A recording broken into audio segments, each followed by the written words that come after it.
All righty, good evening and welcome. This is Hatton Littman, the MCPS Communications Director speaking. Welcome to our MCPS Board of Trustees meeting. If this is the first time you've joined on Zoom, whether it's on your computer or on phone, we just have a few basic instructions for how to use the platform. If you look towards the bottom of your screen, you can see a couple of icons. The first one that you want to look for is the one that says participants. If you click on that icon, it'll open a list of participants that are on the meeting. And at the bottom, it gives you the option to raise your hand. So at times when you need to make public comment or trustees want it to be recognized, you can raise your hand there. The next icon right in the center of the screen is the chat icon. If you click on that icon, it opens up a window where you can type in questions for chat.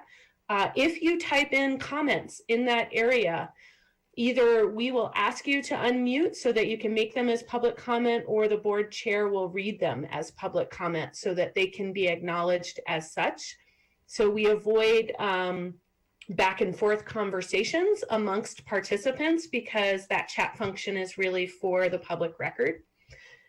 We are keeping all of our participants muted unless you are speaking, and please do keep yourself muted and consider having your video off if you're not interested in having your picture shared during the meeting.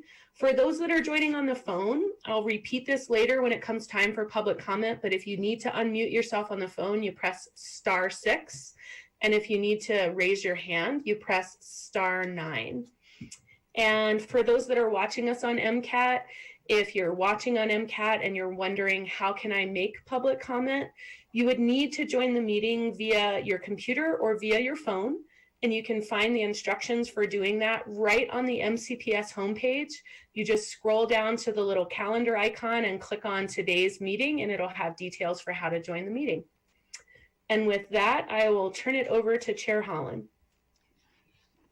Thank you. And just for explanation, in order to make sure that everyone can hear me, I keep my image off the screen so I can have the computer as close as possible to me while I'm speaking, so apologies for that.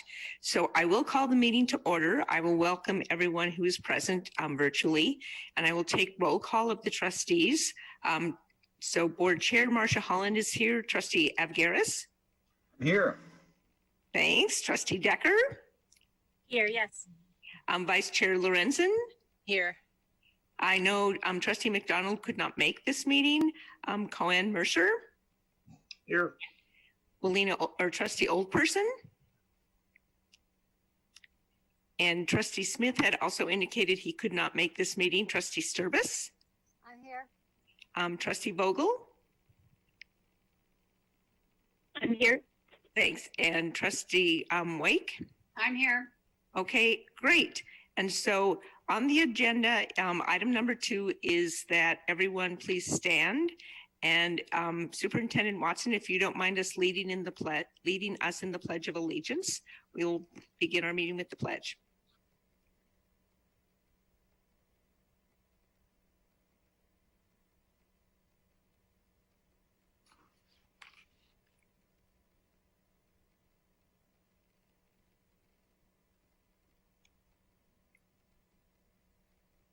And can you see if Superintendent Watson is unmuted? Sorry about that. Oh, Are we ready? Yeah, ready. I pledge allegiance to the flag of the United States of America and to the republic for which it stands, one nation, under God, indivisible, with liberty and justice for all. Thank you, Dr. Watson. Now we come to agenda item number 3, which is to review, revise, and approve the agenda. I believe there is one request to revise the agenda. Dr. Watson, I believe you wanted to make one revision, or it's actually 2, but related.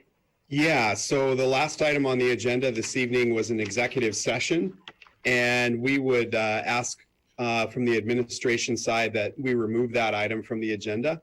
The circumstances have changed in that particular situation, so we're asking for that item to be removed from the board agenda.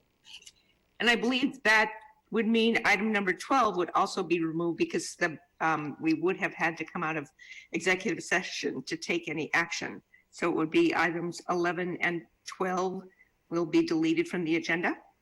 Correct. Okay. So I'm assuming no objections. So we'll go ahead and move on to agenda item number 4, which is to approve the minutes from the Board of Trustees regular meeting from June 23rd, 2020. Does anyone have any modifications that they'd want to make to the minutes?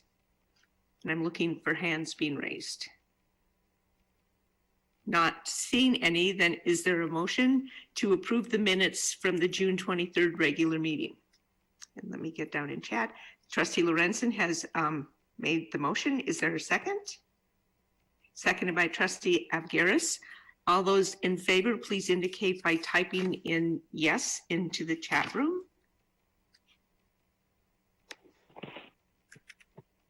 Vogel is yes. Thank you. And I'm just checking, make sure I've had responses from everyone. And I see that Trustee Oldperson has also joined us as well. So she is now in attendance. So the motion passes and the minutes have been approved from the June 23rd board meeting. So now we move on to public comment on non-agenda items.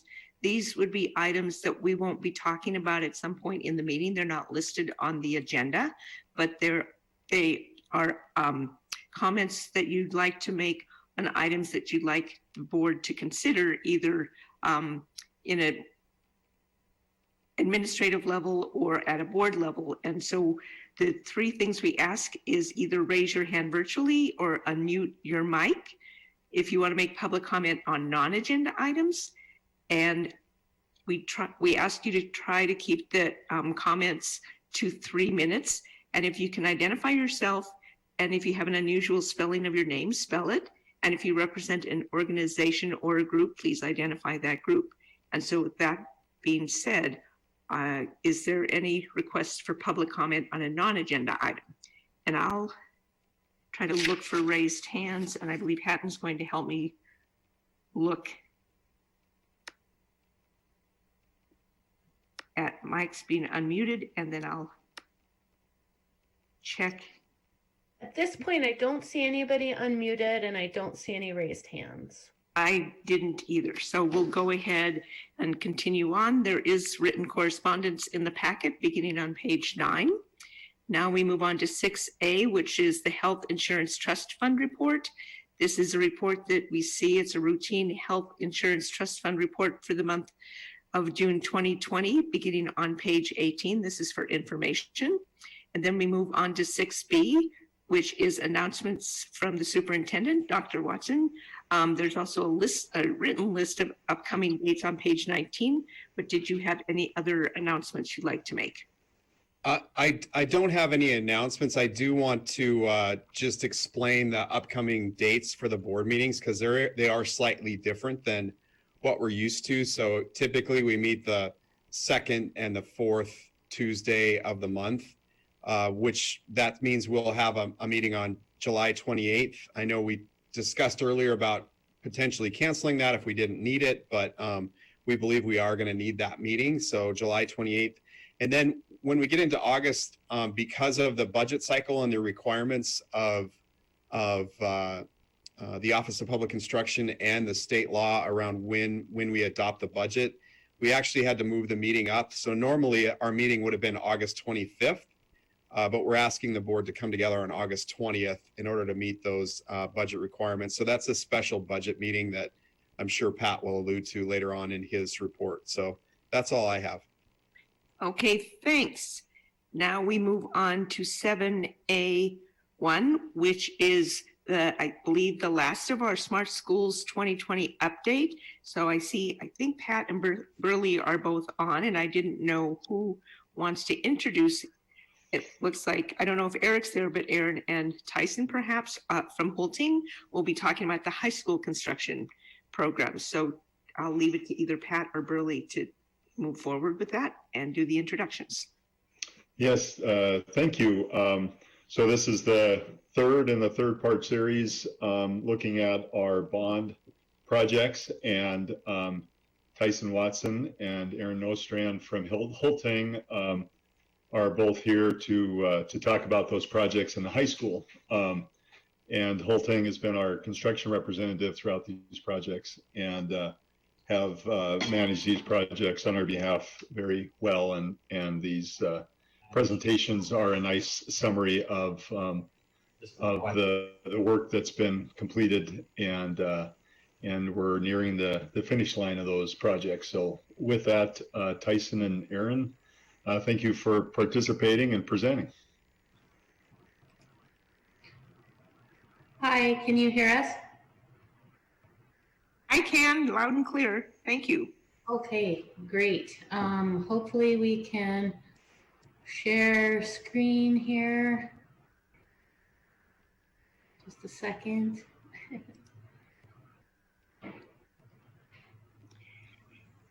Tracy or Hatton might need to make you a co-host for a short period of time so that you can share your screen. She's all set with that. I think she just has to choose to share screen and pick the window you want to share, Erin. Okay, hold on a second. I'm working off of a smaller screen here, so it's just a little hard for me to. No problem.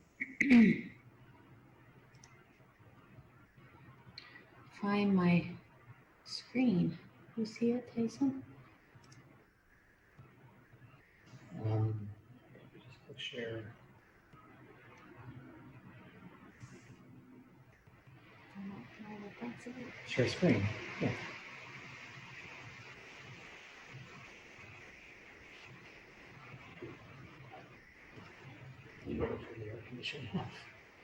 We can see it now. Thank you. Great, great. Hold on just one second while we get our microphone adjusted here and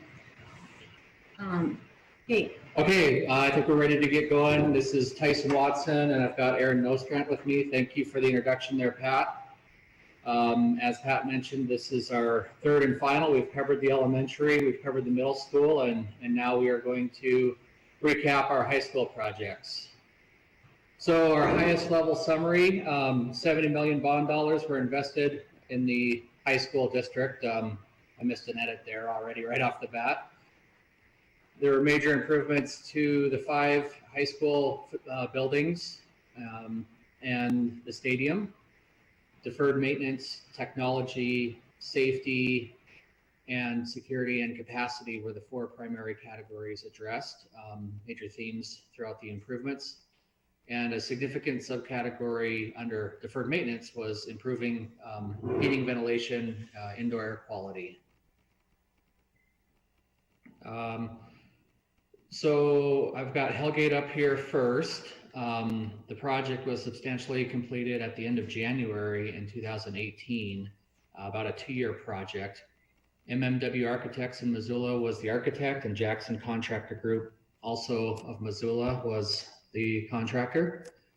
The bulleted items are some of the major highlights of the project, and then we've got some supporting pictures to go along with it. So bullet 1, safe, secure, identifiable front entry and opening up of the interior of the school to be more welcoming. So what's kind of pictured on the top picture with the red spires is the new entry that was punched into the existing wall assembly there, and the administration area was built out immediately to the north of that. And I don't know that we got a picture of it, but when you come through the secure vestibule, we demolished a significant amount of walls and exposed the structure along with a nice radius wall to really make it flowable for the guests coming into the school. Next item is we created a new library with new square footage built into the mechanical courtyard. And when we relocated the library, we backfilled that with new science rooms up on the 3rd floor and a new FACS room. Also, night hall was created, which is about the size of 2 normal classrooms, and that lends itself to special educational sessions and guest sessions as well.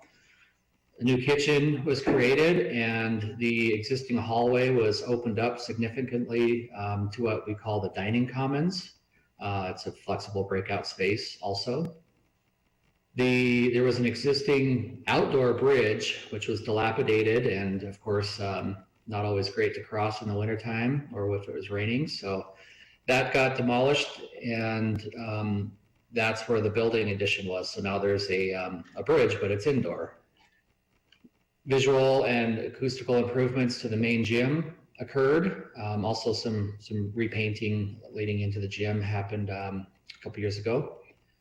Existing spaces were modified to create some additional classroom spaces, some more flexible spaces, and some computer labs also got filled in. Nearly 100% of the existing mechanical system, heating and ventilation, was replaced with new boilers, new rooftop units, heating recovery ventilation units, with new digital controls throughout. So indoor air quality was significantly improved at Hellgate High School. And lastly, routes to school were immensely improved, both on the block of Hellgate High School and several blocks around the school.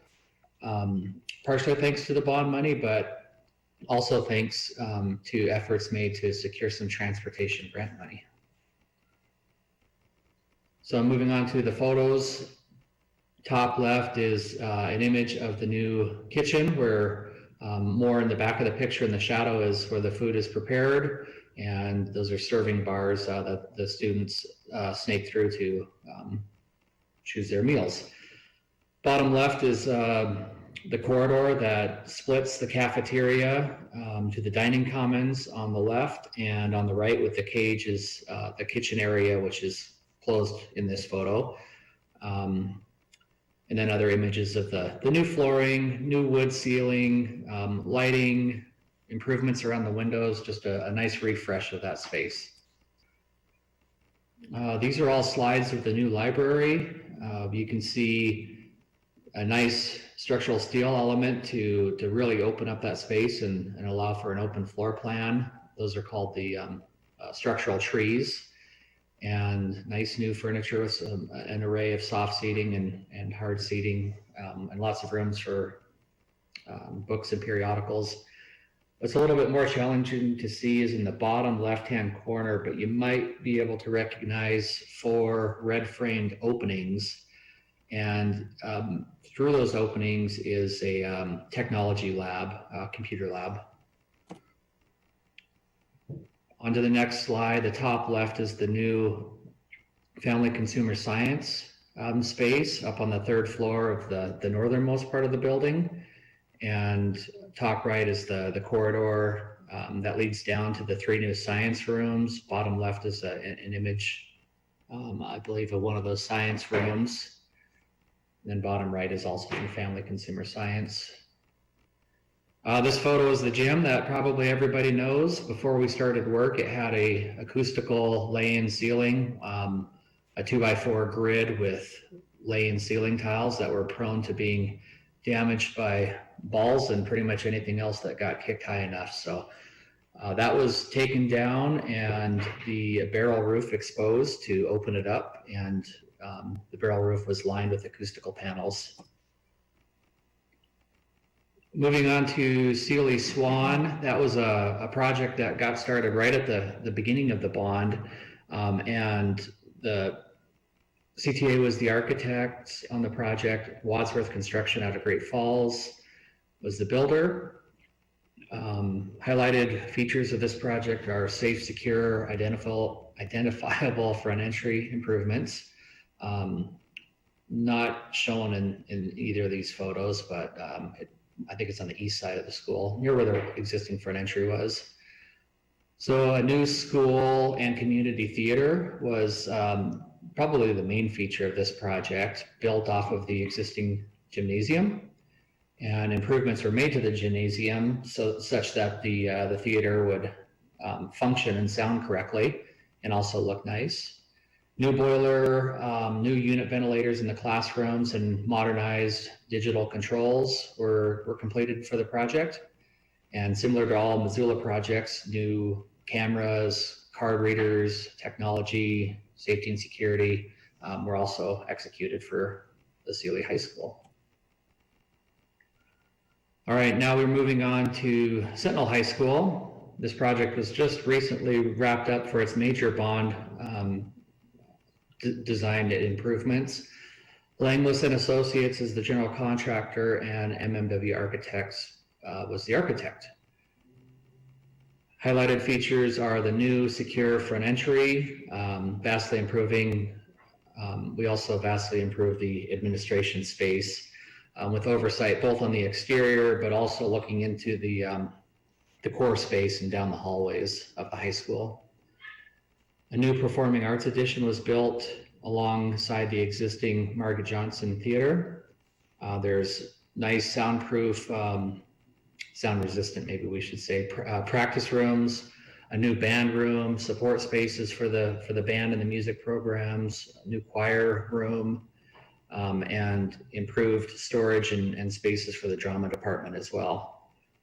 What's pictured in the bottom right is the east elevation of that performing arts addition, and there was also some additional paving installed in that area and sidewalks to help facilitate the flow from that student parking lot to the front entry, whereas before everyone kind of circled around and found ways into the school the way they weren't supposed to go. There was a new theater lighting and sound system installed, along with the corresponding sound and lighting booth, also new curtains.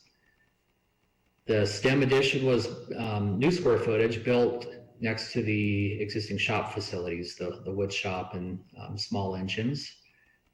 Significant renovations were done to Building 400, which was was and still is the automotive program for the high school district. New computer labs were created in the existing space. A new North Commons area was created by knocking down walls near the existing and current cafeteria. And a new South Commons was also created on the south side of the facility that overlooks the main gym. I forgot to mention, but alongside that North Commons in that new administration area, a new passenger elevator was also installed to help with accessibility to both floors. Improvements were made to the main gymnasium by adding entire window walls along the east and west elevation above the roof line. And of course, new HVAC was also installed to help with ventilation in that space. There's some ongoing work that we just awarded. Well, I think some of it's on the agenda tonight to improve heating and ventilation to Building 500, which is part of the Sentinel campus as well as the wood shop, small engines, and welding classrooms. We're going to do some improvements on those ventilation systems. Significant electrical infrastructure improvements along with lighting happened throughout this facility. And again, heating, cooling, ventilation, virtually throughout the entire Sentinel complex. One kind of unique feature for cooling for Sentinel was they had an existing water well for one of their irrigation systems, and it penciled out in this case to use that as a dual benefit also for ground source cooling. So we're getting really close to being able to start up that new well and use ground source cooling for cooling in that facility. All right, moving on to the photos. On your left, that's the new North Commons. It's significantly different than what you saw there before. Before it was a pretty much all walls between those columns with a room housed in between. You couldn't see all the way through the windows and into the cafeteria. So that really opened up the space and makes for a good place for student gathering and small flexible and breakout spaces. The top right is the library. I didn't put that into the long list of bullet points, but the library was also improved with new heating and ventilation and nicer finishes and some shades and new lighting to help with being comfortable in that space. The bottom right is the new band room. You can see the upper windows looking east towards Mount Jumbo and Mount Sentinel. Lots of musical instrument storage, sound panels, really neat lighting, just a state-of-the-art space, I would say. The top left slide and the top right are images of the renovated and improved automotive shop, Building 400. And the two bottom slides, one's an exterior view looking back at the new STEM addition that was pretty obviously shown there as an infill between the U-shape of the existing building. And the bottom right is the interior space looking south. So on the right-hand side, that's the wood shop with the old single pane windows and roll-up doors between the space. And behind the orange wall is 3 classrooms and some open roll-up doors to be able to wheel projects back and forth. All right. This is Big Sky High School, and I neglected to add that this project is being constructed by Jackson Contractor Group. It was designed by Cushing Terrell, that's a former CTA architects. It is still under construction, but slated to be completed this upcoming, at the end of this upcoming summer, early fall. So a new secure vestibule and reconfigured administration area. They converted the cafetorium into a dedicated auditorium and added audiovisual improvements to that, a new speaker system, and they created a new commons. So they infilled what was an existing outdoor courtyard adjacent to the library. So they infilled that and created the new commons for student eating in the study area. It also contains the concessions and coffee cart area. Just generally improved some circulation around the school, created some specialty classrooms, including flex and fab labs, improvements to the fax room, pretty much a whole new fax room with improved ventilation. Gymnasium improvements, so all of the floor in the large gym was stripped down to bare wood and is being recreated now and refinished. New bleachers will be installed, paint, sound panels, lighting and air circulation features in that new gym. We're really going to enhance that space and bring it up to date. As with the rest of the schools, improvements to the networking, bells and paging, HVAC controls, the voice evac and fire alarm upgrades. There's been some roofing work, including the complete replacement of the roof system on the F building, which was the original building at Big Sky High School. A lot of work's been done, investments been made in the mechanical systems. So they had new equipment that was added, and then also just repairs and fine tuning of existing equipment, new filters, those types of things. Just recently, the large student parking lot, which is a really large swath of asphalt that was in really poor repair, was demolished by Knife River and is going to be repaved with brand new asphalt paving, as well as the staff lot near the F building. Along with those site improvements, some ADA improvements, just better access into the building are going to be added. Really did some nice upgrades to student and staff restrooms. They were just really dated and kind of dark, and so that's been improved. The core areas that exist is kind of the back of house areas near the classrooms are also being just improved. New skylights being added in those areas, and new teacher lounge and planning areas. And new furniture as well for those things, and as well as some new library furniture. So getting into some pictures, just realizing this is still under construction, so the furniture hasn't been installed and students haven't been able to use or access this area yet, but this is the new commons. There are 4 large pyramidal shaped skylights that bring natural light into the space. It's just going to be a really awesome, inspiring space to be in. On the bottom left is the concessions and coffee cart area. This is the old cafetorium, which has now been converted into a dedicated auditorium space.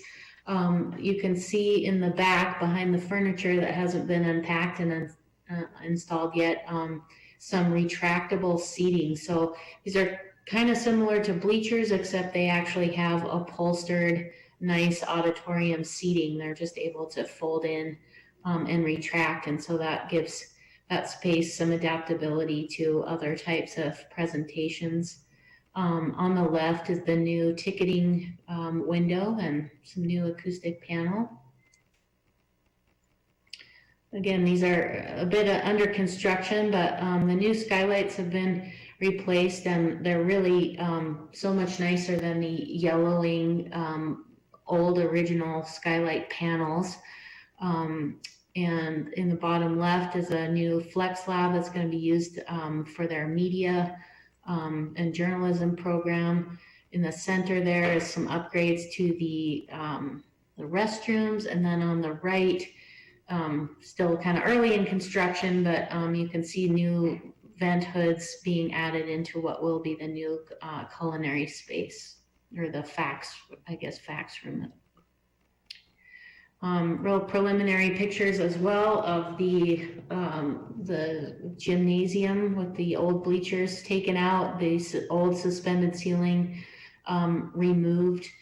New lighting will be added in that space. And then up in the upper right is what the bus loop currently looks like as of today.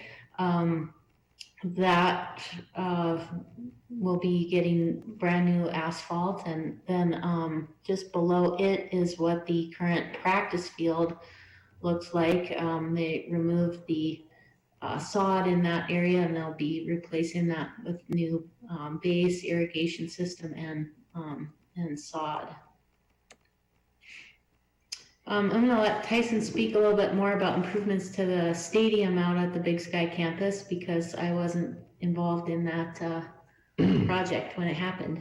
Sure. So that one was also a project that commenced right as soon as the bond was approved. They got it largely completed within the first summer, but the weather crept in to where the track surface coating could not be applied. So unfortunately, they had to remobilize and finish that starting in the late spring of 2017. But it's a great facility, and I think a number of events have already been hosted there, of course, along with the inter-district competitions. So in summary, a new 10-lane track was graded and paved and has the high performance Banon rubberized coating. A new playfield was installed with synthetic turf, and a vastly improved drainage system underneath that. New goalposts, a nice new scoreboard with good incorporated technology for track and field events, along with football, and supporting other track with improved field pits and runways. Back to you, Erin. So these are some vastly different photos. Yeah, these are some improvements that were made out at the Ag Center out just past Big Sky High School. This was the new Ag Processing Kitchen and Meat Lab facility. Really innovative program developed by the folks out there and supported by the school district. So in the lower left, you can see kind of their chute and the area where they kill the animals and then are able to process them, hang them in large coolers, and teach the kids how to butcher and process them into various meat products for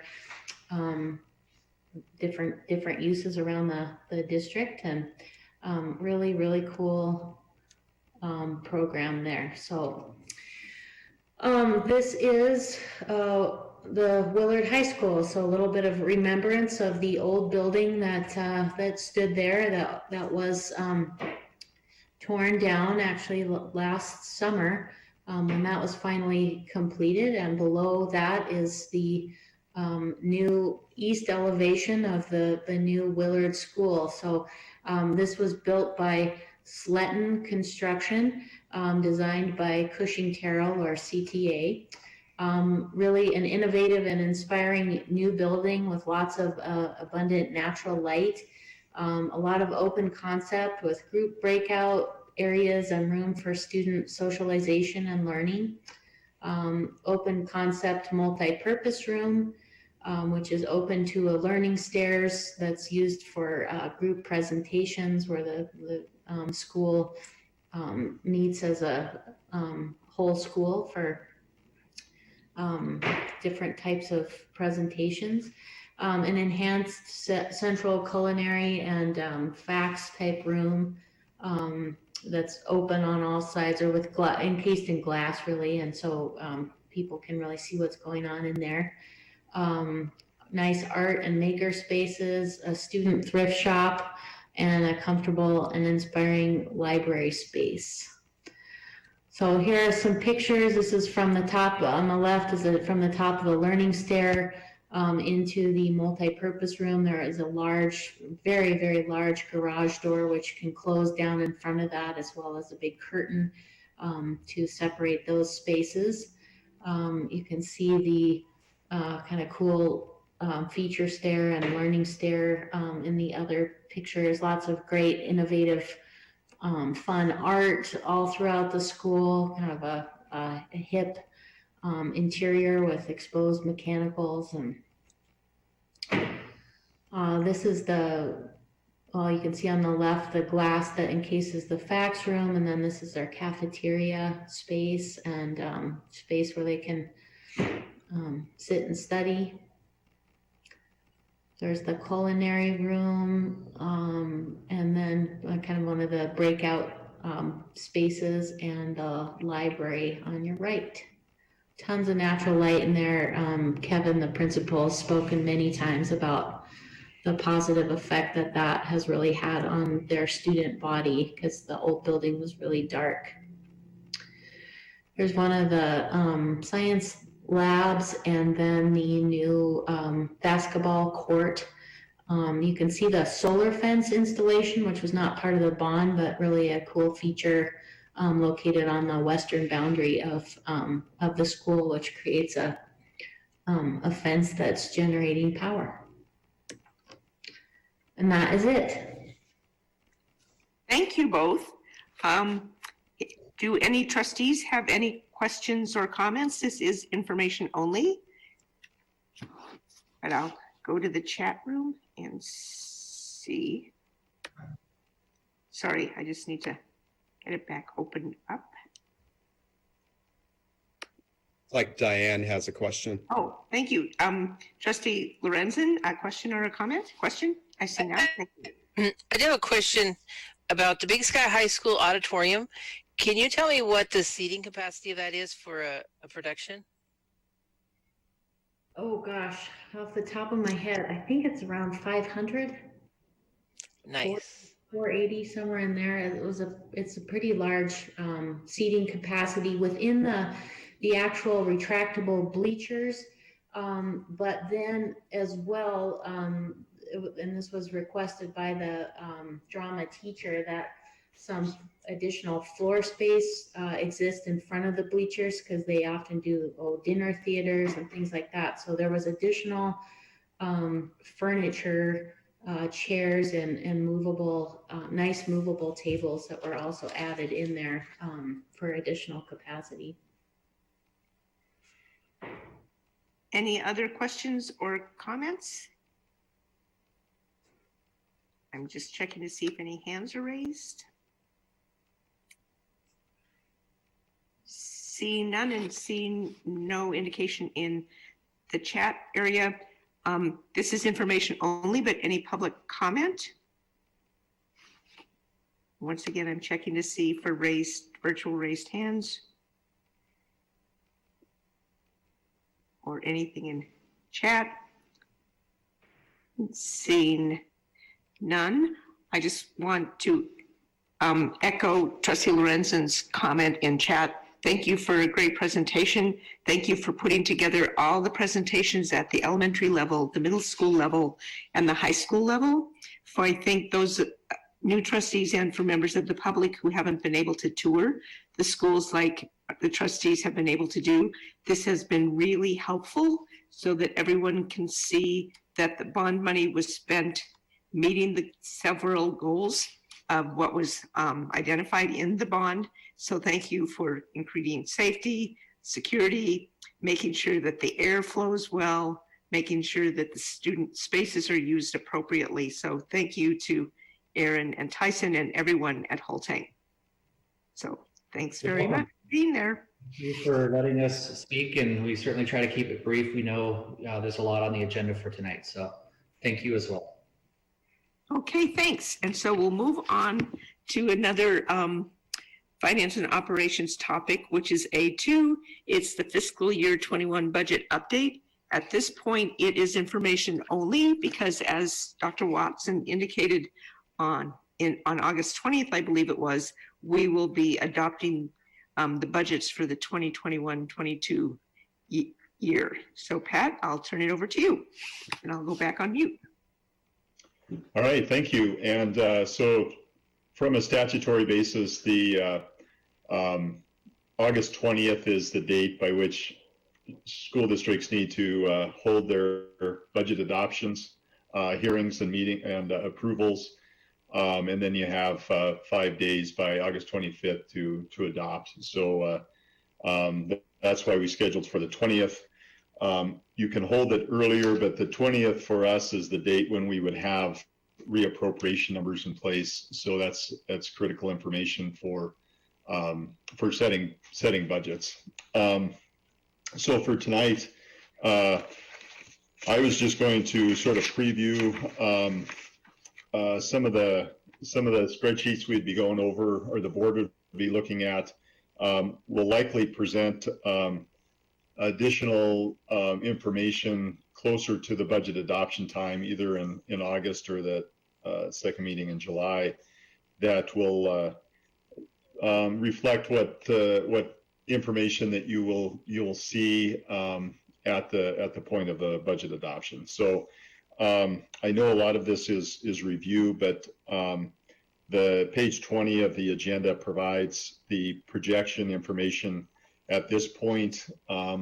The document is a one-page document that includes a column for elementary, a column for high school, and you'll see at the top we're identifying what the estimated increase to the general fund budget would be for both the elementary and the high school.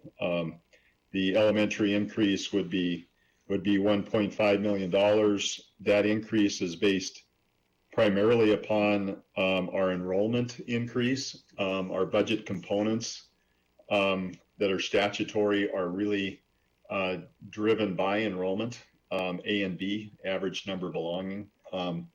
And the high school, in comparison, has a very minimal increase, $162,000, and very much reflective of the enrollment picture in the high school for this year. I also would point out that the budget projections, these numbers are based upon enrollment counts that already happened. So the enrollment counts happen a year in advance of when we set the budgets. So our enrollment in the high school next year, we're anticipating will be better than these numbers that are here would suggest for the budget. So it is possible to adopt budget amendments based upon increases in enrollment that change from one year to the next. Also, I'll point out on the high school side, there's an over-base levy that's reflected. We did not run an over-base levy, a voted levy, but we can increase our over base levy if we reduce our permissive levy in other budgeted areas. And I'll talk about that in a second. So if you go through the page 20 projections, you'll see that in addition to the estimated increase to the general fund, I've also included retiree savings line item. This reflects the savings associated with retirements. So primarily in the certified staff, our teaching staff, we make this estimate based upon past history of retirements, where the person who retired fit on the salary schedule compared to where the person that's hired to replace that person, that the teacher hired to replace the retiring teacher, fits on the salary schedule. And so you'll see that those numbers are estimates there for elementary and high school. We have more retirements in the elementary, which is why that number is higher. Then we have a subtotal of available resources to cover known costs, and you'll see under salary and benefit obligations, these are estimated costs of staffing costs. Our general fund is about 90% salary and benefits in both districts, a little bit less in the high school, but it's most definitely our operating budget, our operating fund, and those increases are reflective of negotiated salary increases and staff moves based upon education. So the increases are the 2.25%. In addition to those increases for staff, there's also anticipated additional obligations that are listed under that heading. You'll see a number of increased expenditures in the elementary. The top two are property general liability insurance and then the SRO, CRO obligation. Our general liability insurance has gone up pretty significantly. This is tied to a couple of things. One is the increase in our space, in the amount of square footage we have to insure in our buildings. The other is the values for replacement of the property have gone up significantly, and so that's a reassessment of the value of replacement property. We have a number of buildings that are insured. And then third, the overall national market for reinsurance is expensive. And so kind of late in the game, our insurance company, Payne West, who manages the pool insurance for a number of districts statewide in Montana, got a note from travelers that they were pulling out. They subsequently bid on the work and are again insuring school districts, but even with the competitive nature of their bidding, the increases were pretty significant, as you'll see here. That represents about a 17% increase to our premium, which is pretty substantial. SRO, CRO, that stands for School Resource Officer, Community Resource Officer. This is also a larger bump to our expenditure obligation than we were expecting. We were running at about 3% per year, pretty predictably, and this is more in the 11 or 15% range. So Dr. Watson and I have a meeting scheduled with the chief to have some conversations about that increase. And then on down the line in the elementary, we've the online math iReady program is added to the budget. This was not included or incorporated in the original implementation of the math curriculum for the elementary, and so that obligation is reflected there. You'll see a number of items: the CPR costs for training, AED costs for replacement. These are budget items that needed to be added to the budget. We have a slight discretionary increase for our K-5 buildings at 4%. they haven't had an increase for quite some time. The custodial increase is tied to a couple of buildings that have had increased square footage and have additional needs based upon number of students. And Jefferson is one of those schools that have seen an increase in the number of our students there with the early kindergarten program. Middle school cross country, we talked a little bit about this. This would be 3 coaches, 1 at each middle school. Otherwise, participation fees would cover other costs associated with that program. We have a secretarial boost for our larger K-5 schools. We have some sizable K-5 schools that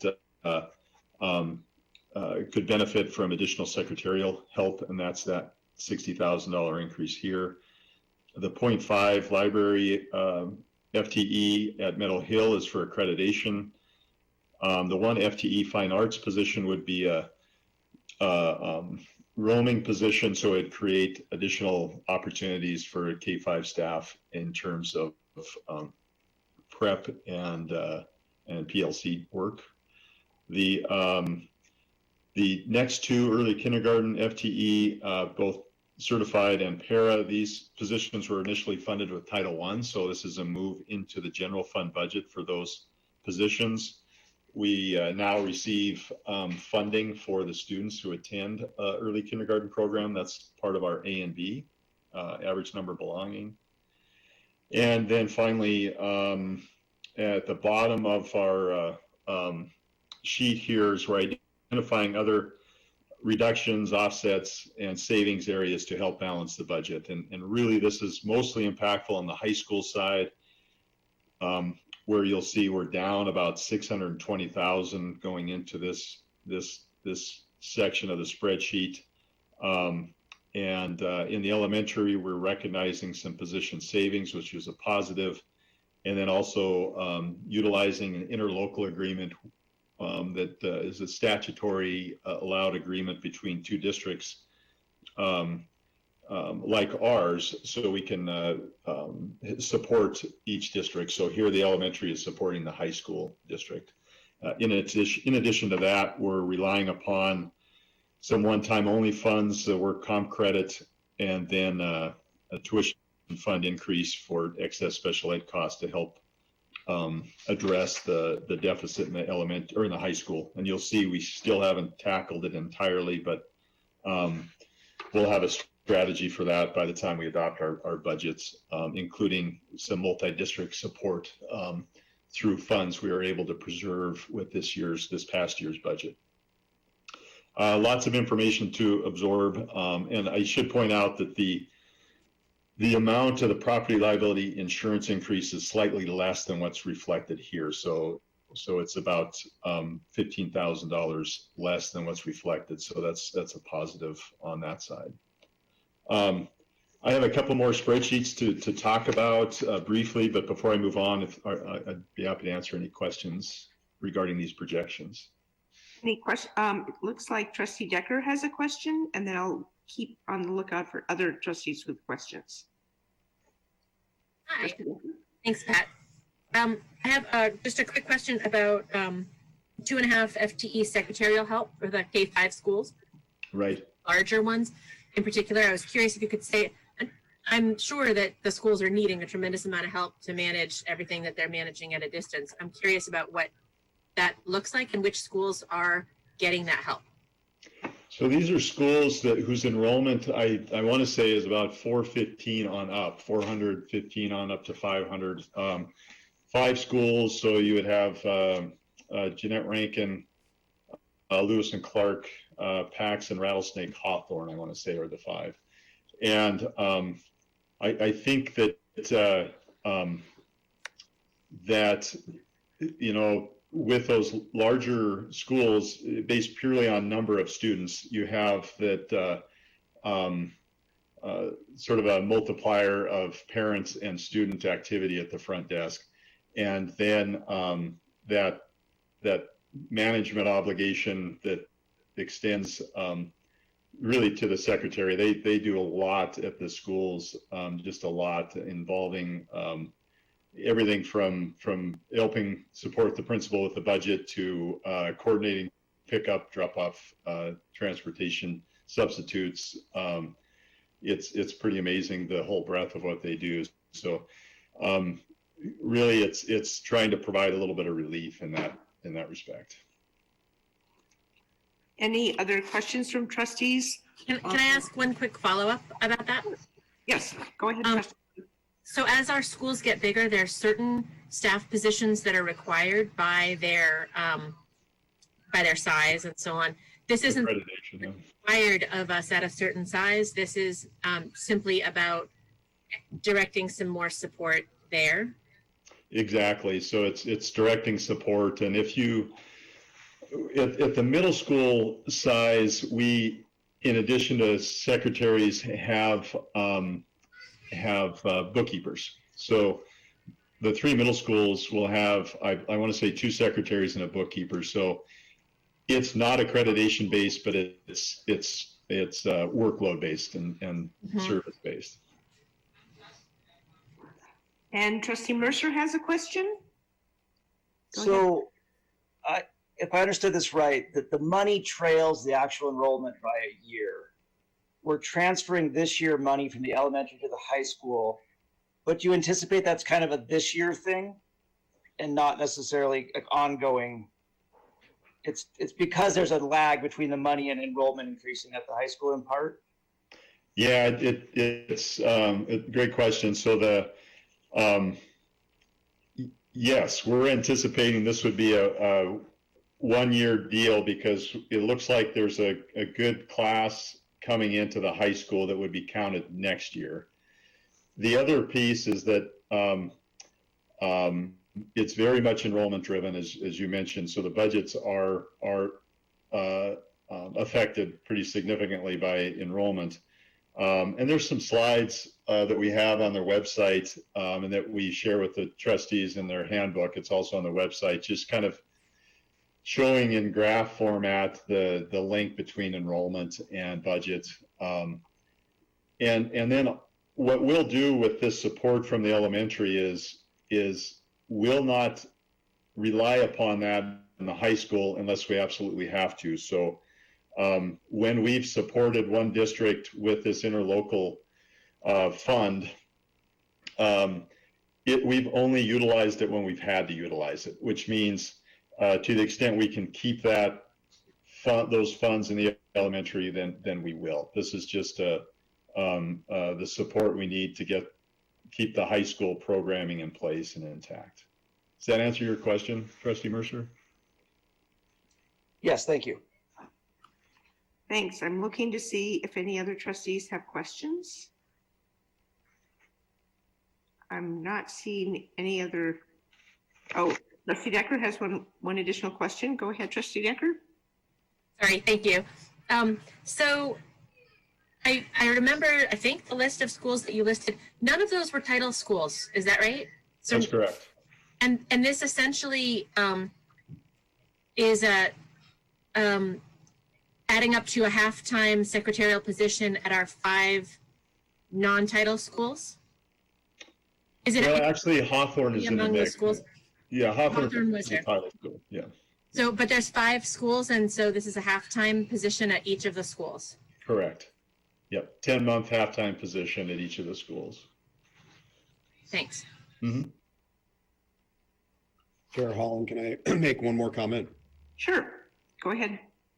Dr. So I think Trustee Decker's questions are excellent questions around this secretarial issue. It is not a accreditation requirement. We're also not required to have school nurses, surprisingly. That's not related to accreditation either, but we all know that they're desperately needed. But secretaries are distributed based on need and size and responsibility and duties. What you're seeing here is one of the priorities for me as I came into the district and talked with the secretaries and the principals at the K-5 level. What I found out is that at lunchtime, specifically around that lunch hour, it was very difficult to manage the front office, plus give the secretary a break, plus do everything else. So I would like to eventually have part-time secretaries in every elementary school. This is a stepping stone to get to that long-term goal. Any other trustee questions? I do have one, Pat. When you indicated so this is general fund only. I mean, there are, I think we're about to hear about, there are multiple sources of revenue that support our programs, et cetera. So the early kindergarten and early kindergarten para, since they're moving from Title I and going to be captured by the general fund budget, would that mean those amounts remain available to Title I for any Title I schools? Because this is elementary side. Yes, that's exactly right.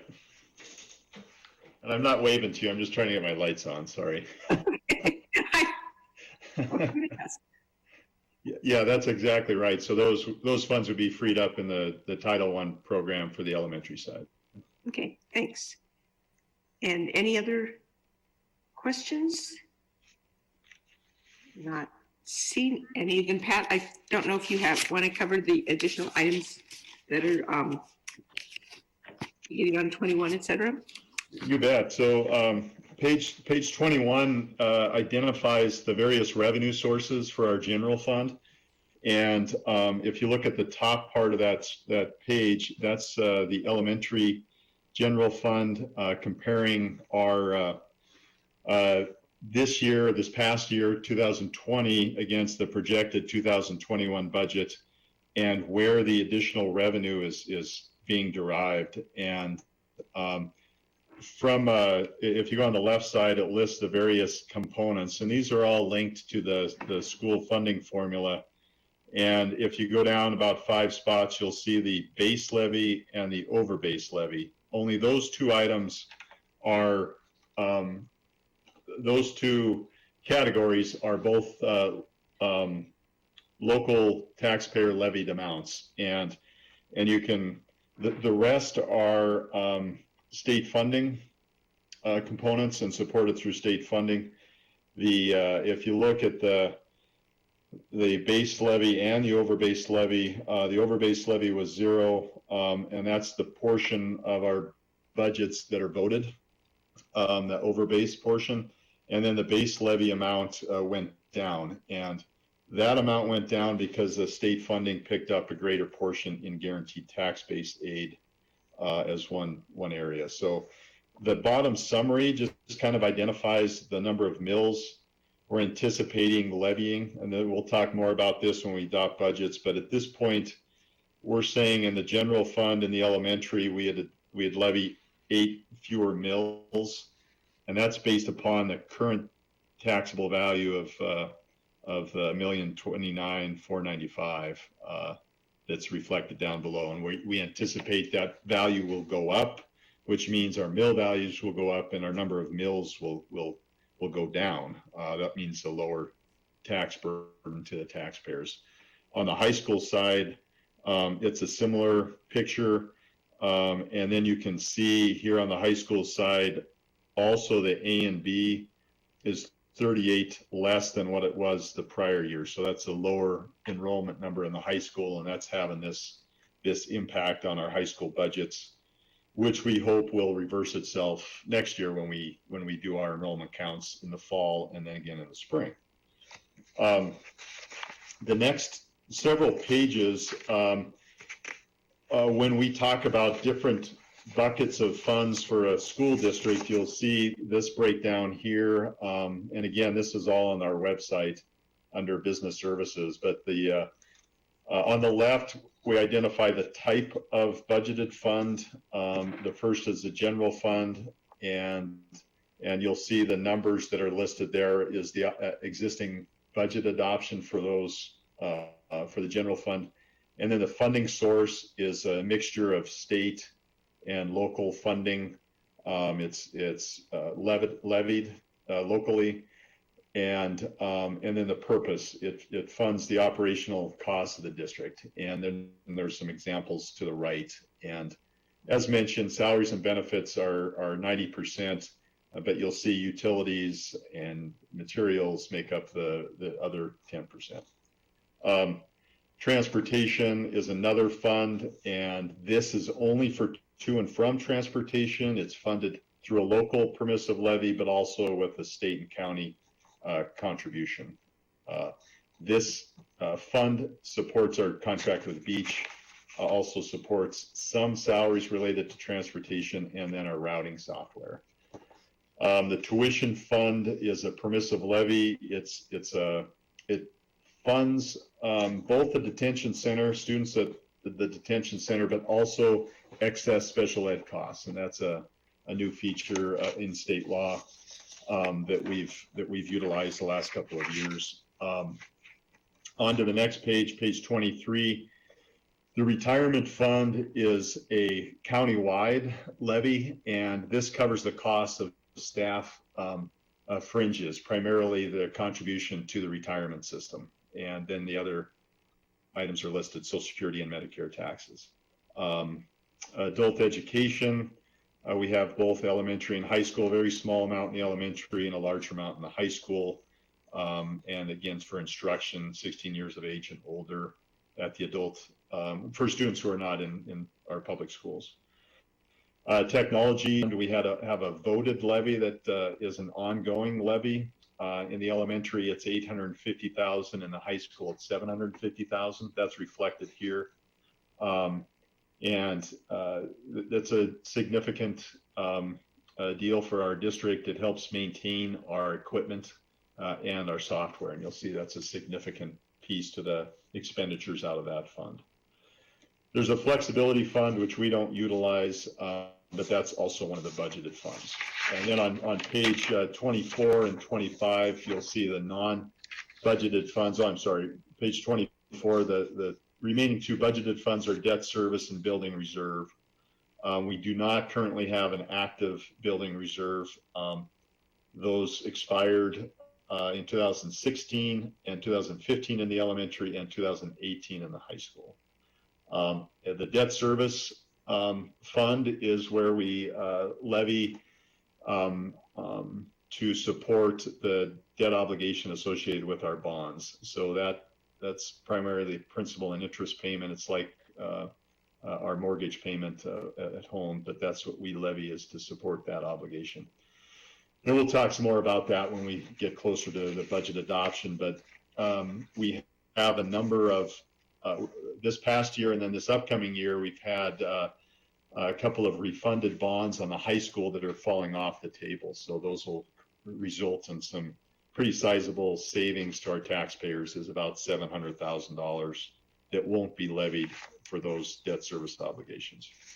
And finally, on page 26, compensated absences is a separate non-budgeted fund, as is health insurance. And you see the health insurance trust fund report to support our insurance program. The compensated absence is an allowed funding source for termination pay. It helps us build up funds to support the obligation to staff at retirement, primarily. That's also a pretty sizable obligation at retirement. So just a brief taste and look. I invite you to look at our at the website with the various other graphs and information. There's also the document that we shared with the board about a month ago regarding the other components of the school funding, and some good links to OPI and other sources to further dive into the school funding formula if you're so interested. That's all I have. And so Trustee Service has a question. Is the August budget meeting the August 18th meeting or the August 20th meeting? I'm not sure where the 18th came from, but let me double check. I'm asking this because the agenda says that it's Tuesday, August 20th, but actually August 20th is a Thursday. So I just want to know which day it is that week. Thank you. Yes, that's Thursday, August 20th. Yeah, thank you. Okay, thank you. Yep, that's a good catch. Thank you, Trustee Service. It is usually, as you'll notice, on Thursdays, just because it gives Pat and his office the most time to come in with the most accurate information. and keeps us within the statutory time limit. So, and once we start adopting the budget on Thursday, the 20th, if for some reason there are some additional questions or information needed, then we can meet after that because we've started the process. Is that correct, Pat? That's correct. Yep. We can extend it from day to day for 5 days if necessary. Okay, thanks. Any questions for Pat on the second portion of his information presentation? I'm looking, I'm not seeing any hands up or any indication in chat. I didn't, as I had indicated with the prior presentation, is this information only? Is there any public comment?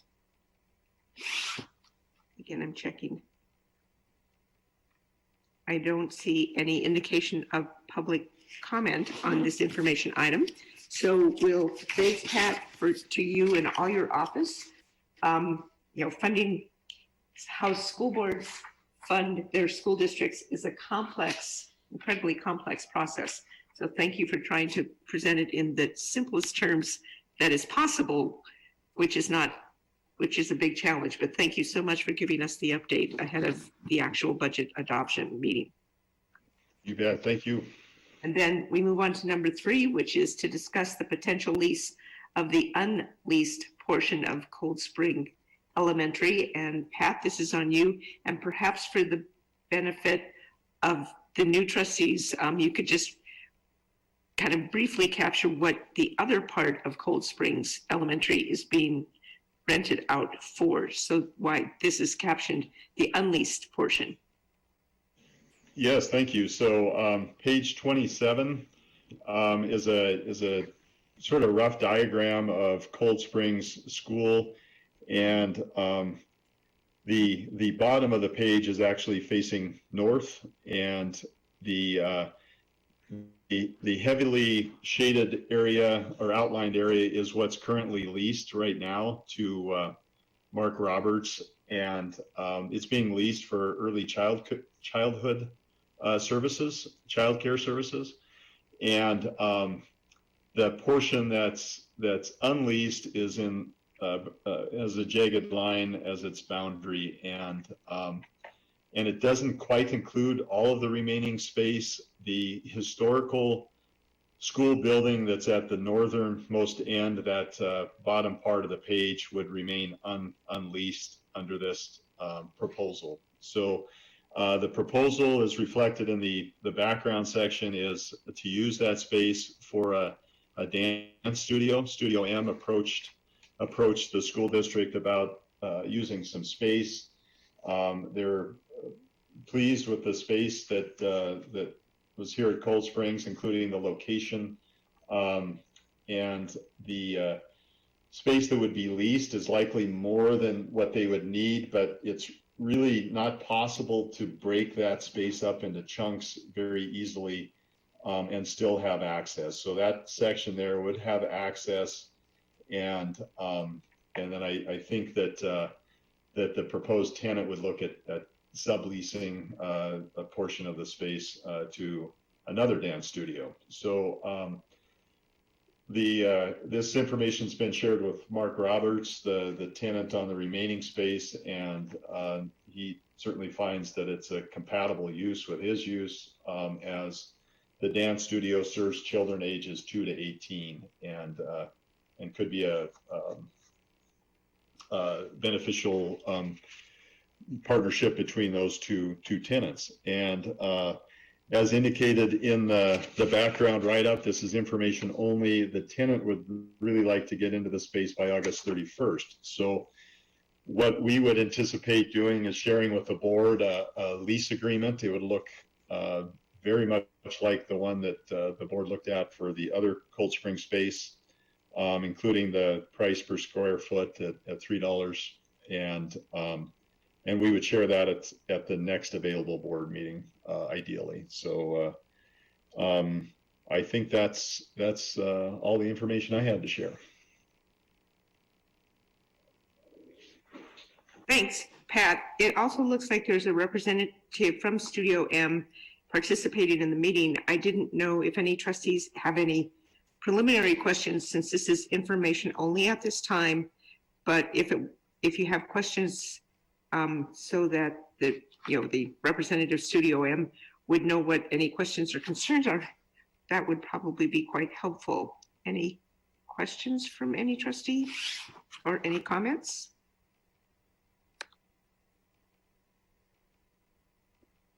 I'm not seeing any. So any public comment on this item? And I can read this if you'd like. It's from Megan Hensley Shapiro, who's the owner. Her public comment is, thanks so much for your consideration. We are excited about the potential of this space for our studio. So thank you for that public comment. And as Pat indicated, once the terms of a proposed lease are in a more final form, we'll be coming back to this as an action item. So thank you so much, Pat. And you bet. Thank you. With that, we'll continue on the agenda. The next three items look like we're going to be seeing some of these still early, which appear to be items that could have been covered with bond money, but were kind of held out.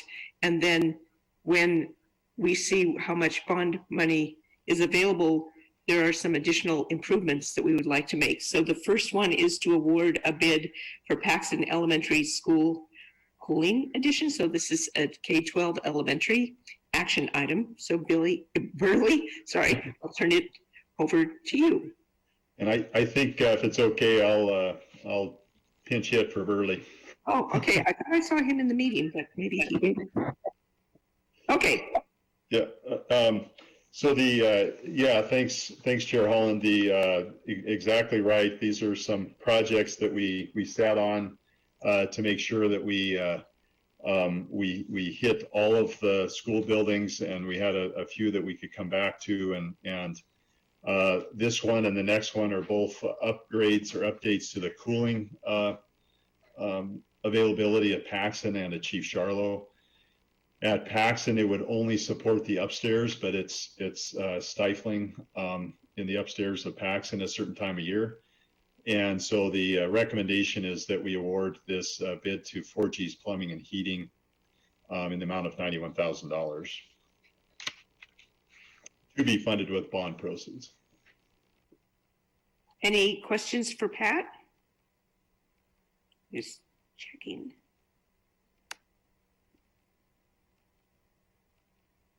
I'm not seeing any. So is there a motion from a K-12 trustee to award 4G Plumbing and Heating with the cooling addition project at Paxton Elementary in the amount of $91,215 subject to successful negotiations of a contract? And Trustee Oldperson has made such a motion. Is there a second? And Trustee Lorenzen has seconded the motion. Any trustee discussion? I'm not seeing hands up or any indications. Any public comment? Seeing none, then all elementary K-12 trustees in favor of the motion to award 4G plumbing and heating with the project, please indicate by raising or by typing in yes into the chat. Just double checking. And it looks like it's unanimous as to all K-12 trustees. So thank you for that. And then Pat, are you taking the lead on the bid for Chief Charlo Elementary School cooling addition also? Yes. Okay, thanks. So similar to the Paxton upgrade, this would provide cooling for Chief Charlo School and at about the same cost, but the benefit of Chief Charlo is that their system was able to work, or the upgrade was able to work for the entire school building. So not just the upper floors, but the main floor will benefit from this upgrade. And also we're requesting the award to 4G's Plumbing and Heating and in the amount of $97,215. Any questions for Pat? not seen any indication of questions from the trustees. Is there a motion from a K-12 elementary trustee to award 4G plumbing and heating with the cooling addition project at Chief Charlo in the amount of $97,215, subject to successful negotiations of a contract? It's been moved by trustee Avgeris and seconded by trustee Lorenzen. Is there any board discussion? Seeing none. Any public comment? Seeing none, then all K-12 elementary trustees in favor of the motion, please indicate by typing in yes or a Y into chat.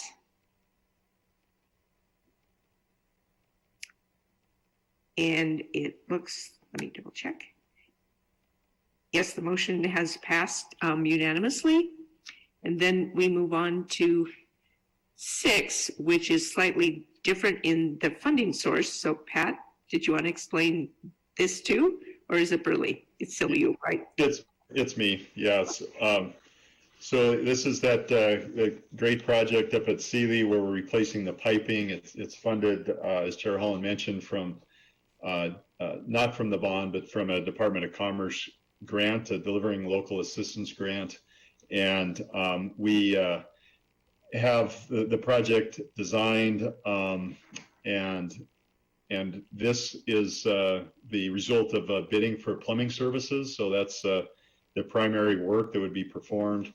The bid that we're recommending to the board is to Williams Plumbing and Heating in the amount of $197,000, and the amount of the grant is $400,000. So we're able to perform all of the work we are hoping to with grant proceeds, which is great. And like the other bond projects, Holting is representing us on this project and managing this project for us. And so really pleased with this bid and recommending that the trustees award it to Williams Plumbing and Heating. Any questions from any trustees?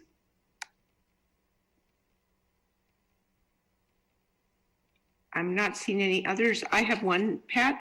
I'm assuming that we go ahead and pay,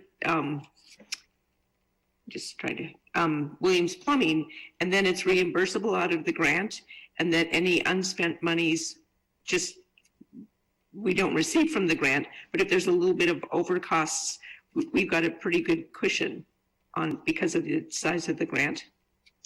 It's exactly right, and the benefit of this bid is that we're able to incorporate some alternates that fit within the grant ask, including some filtration systems, some water heaters. So it's going to be an enhanced version of the piping replacement that we were hoping for. So Tyson is project managing those pieces on our behalf, and I think it's going to be great to have that upgrade.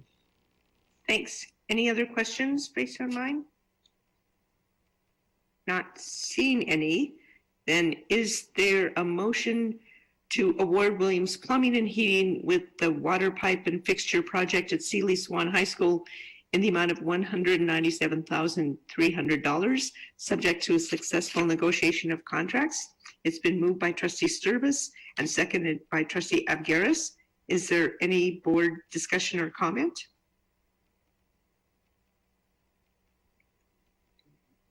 I'm not seeing any others. I just want to thank whoever had the foresight to apply for this grant and do so in a way that it was actually awarded to us.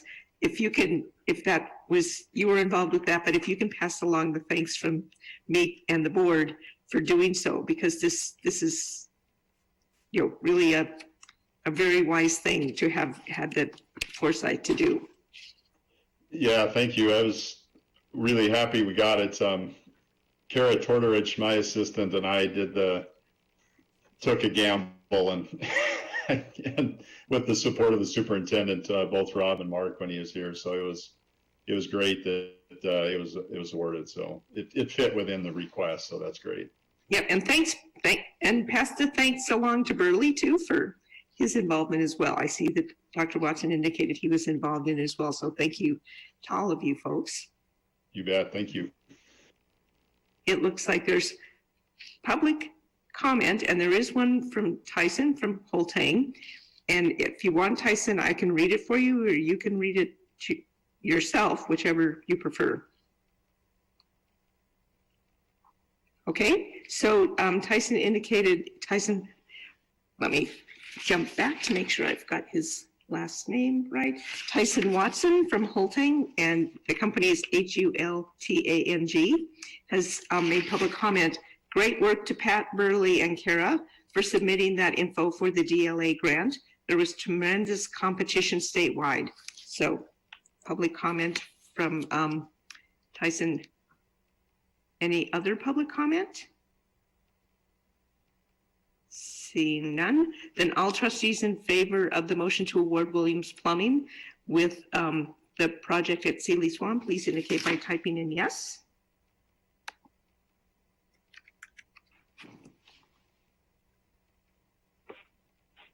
I'm just double checking. And trustee Vogel is yes. Thank you. It's just about to ask. Thanks so much. And it appears that it is, the motion passed unanimously as to all trustees present. Then we move on to B, which is personnel negotiations and policy. And that this month, it's the report that we see each month, which is to approve the personnel report found beginning on page 28. Is there anything you'd like to note about this month's personnel report, Dave? No, it is a routine report. Okay. Any questions? And as the trustees know, we don't comment on specific individuals, but if you have any general questions. See none. Then is there a motion to approve the personnel report?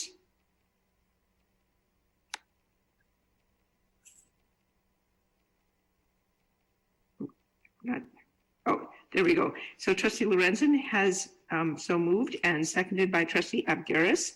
Is there any public comment? I'm sorry, is there any trustee comments first? Any public comment? Seeing none, then all trustees in favor of the motion to approve the items on the personnel report, please indicate by typing in yes.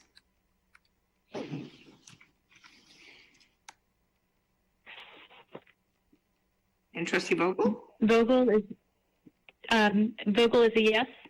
Thank you. So it appears that motion passes unanimously as to all trustees present. Then we come to 2 items of old business, or I guess items under continuing under old business for personnel negotiations and policy. And so one is the MCPS return to school.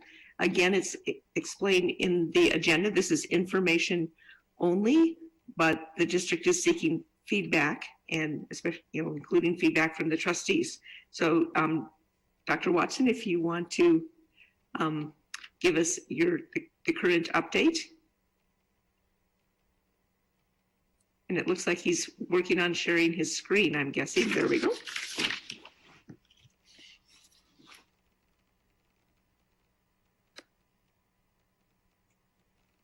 Hopefully, if I shared my screen correctly, you should see a picture of a school bus. Yes, I can see it, so I'm thinking everyone else can. Okay. I just wanted to take a few minutes and go over some information that we learned about remote learning. I think it probably helps to frame this conversation a little bit about the restart. So I shared some of this data the other day in a presentation at City Club, but I do think it's relevant. There's not very many slides, but I think it's important for the board to have some of these numbers in mind as we think about the restart. So just really quickly, when we got to the end of remote learning and sort of tallied up all the numbers, we handed out about 1,500 computers or devices needed to do remote learning, 125 hotspots, which allowed families to get needed internet access.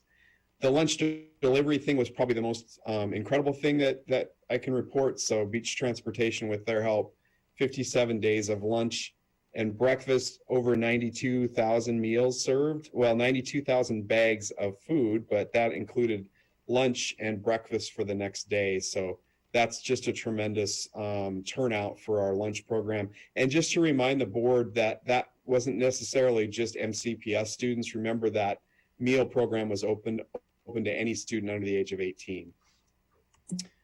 Let's see, figure out how to advance my slide. So I think it's important too to point out that as the summer has progressed, we're reading some national research regarding impacts of remote learning. We don't have any district research yet, because what we were waiting for was, once we restarted the school year, that we would be able to do some diagnostic testing on students to see sort of that learning loss over remote learning. But we are reading some national research, and let me tell you how this was done. So this national research organization, they basically, this is a predictive model, and they basically used a couple of samples that they'd already had. So one of the samples was from Hurricane Katrina, when the schools shut down in that part of the country, and there was some learning loss, obviously, that was impacted by Hurricane Katrina and massive school shutdowns. So that was one of the pieces of data that they used.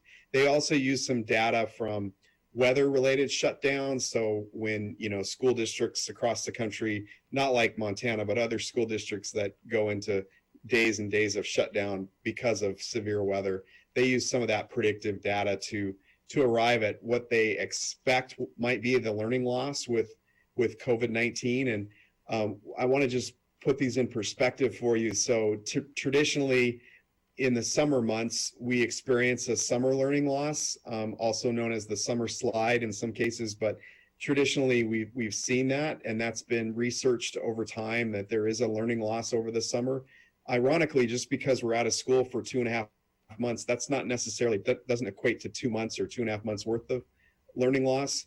Typically, in a typical summer, the learning loss is about 30 to 45 days, depending on if it's reading or math, and depending on the grade level. But in general, what you'll find for most of the research is that the learning loss for the summer months is usually about a month or a month and a half. But what they're predicting for the COVID-19 remote learning time that students were out of school is that in reading, we can expect a loss of about 3 months, and in math, maybe up to 5 months worth of loss over the COVID period of time. And then the last thing that they've researched and pointed out is that students are going to come back at really different rates, because some students obviously had more access and more engagement during remote learning than other students. So we know students will come back in at much different rates. There haven't been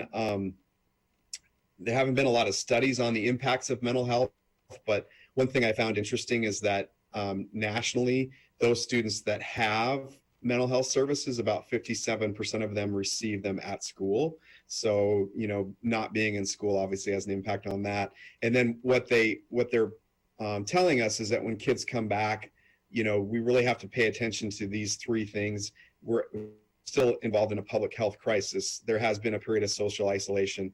And then, of course, we could be entering in or already are in an economic recession, which has impacts on mental health. So that's some sort of the national research we've been reading about learning loss and mental health with regard to remote learning. We also surveyed, we did 2 surveys, one with parents and one with teachers or staff members. These surveys were done in June, the first 2 weeks of June. So I just wanted to point out that we are looking at doing another survey, a sort of an abbreviated survey that's a little more specific, but we intended this survey to sort of just guide some of our understanding around remote learning and things that we learned. So you can see some of the stats here from our parents. About 38% said they were either satisfied or very satisfied with remote learning. There was also a big chunk of people that marked neutral on that question. So, and then there were some that were dissatisfied or very dissatisfied, obviously. 46% reported high levels of stress with remote learning. 45% had have health and safety concerns with return to school. 60% were confident in the school to develop a plan. I do want to note that again, that on all of these, there's a chunk of people that marked neutral. 68% agree that they plan to send their child back, but 25% marked neutral. So not really sure what they're going to do at the time of the survey. So that's some information from parents. Corollary here, a little more information from teachers and staff. 59% worry about the impact of COVID-19 on their health. 53% express high level of anxiety due to COVID-19. 45% are confident in a safe and healthy return. However, 28% were neutral in that question as well. And 66% were confident that they can return in the fall. So those survey results were also emailed out in a link format to our staff yesterday and our parents today. So, and we'll have those on the website as well. What we're reading about returning to school, what we need to focus on, just related to some of the academic and mental health issues, focusing on relationships with our students, understanding the impacts of trauma. With regards to academics, what we can do right away is some diagnostic checking, as I mentioned, determine how much extra support might be needed or how much extra time we should spend reviewing previous year. So those are just some guidelines we've been reading about the return. And then the last part here is really related to our return. And I want to go through this slide, but also show you our return to school draft plan, just to give you a sense of what we're thinking. So we are committed to some type of in-person learning, not committed to any specific schedule yet, but definitely committed to having some sort of in-person learning when school starts up again. We do have a few programs starting early. So in August, we'll have a ramp up program, which is basically a restart program for a smaller group of kids. We've asked our principals to identify some kids that would benefit from some extra time. And so we're talking about really small groups, probably 8 to 10, no more than 8 to 10 students per teacher in each building, maybe 3 to 4 to 5 groups of those kids. But coming back early for a couple of weeks, half-day program, optional program, obviously not required by students, but we're trying to target kids that will really that would really be helpful for. We have some protocols in place. Those protocols are changing as we're getting more guidance from the health department. There are limits to group size, and also we had a conversation today with a county health officer who's really encouraging us to look at the limiting of mixing of groups. So I'll talk to you a little bit about how we're recommending that. Limiting school visitors, quite frankly, because the transmission between adults seems to be happening more often. So really limiting the adult visitors to the school. And then working on a remote learning plan, an option for those students who cannot attend. And I've just been talking to a lot of folks about remaining flexible and adaptable in this COVID-19 session. So let me exit there and see if I can pull up one other document for you.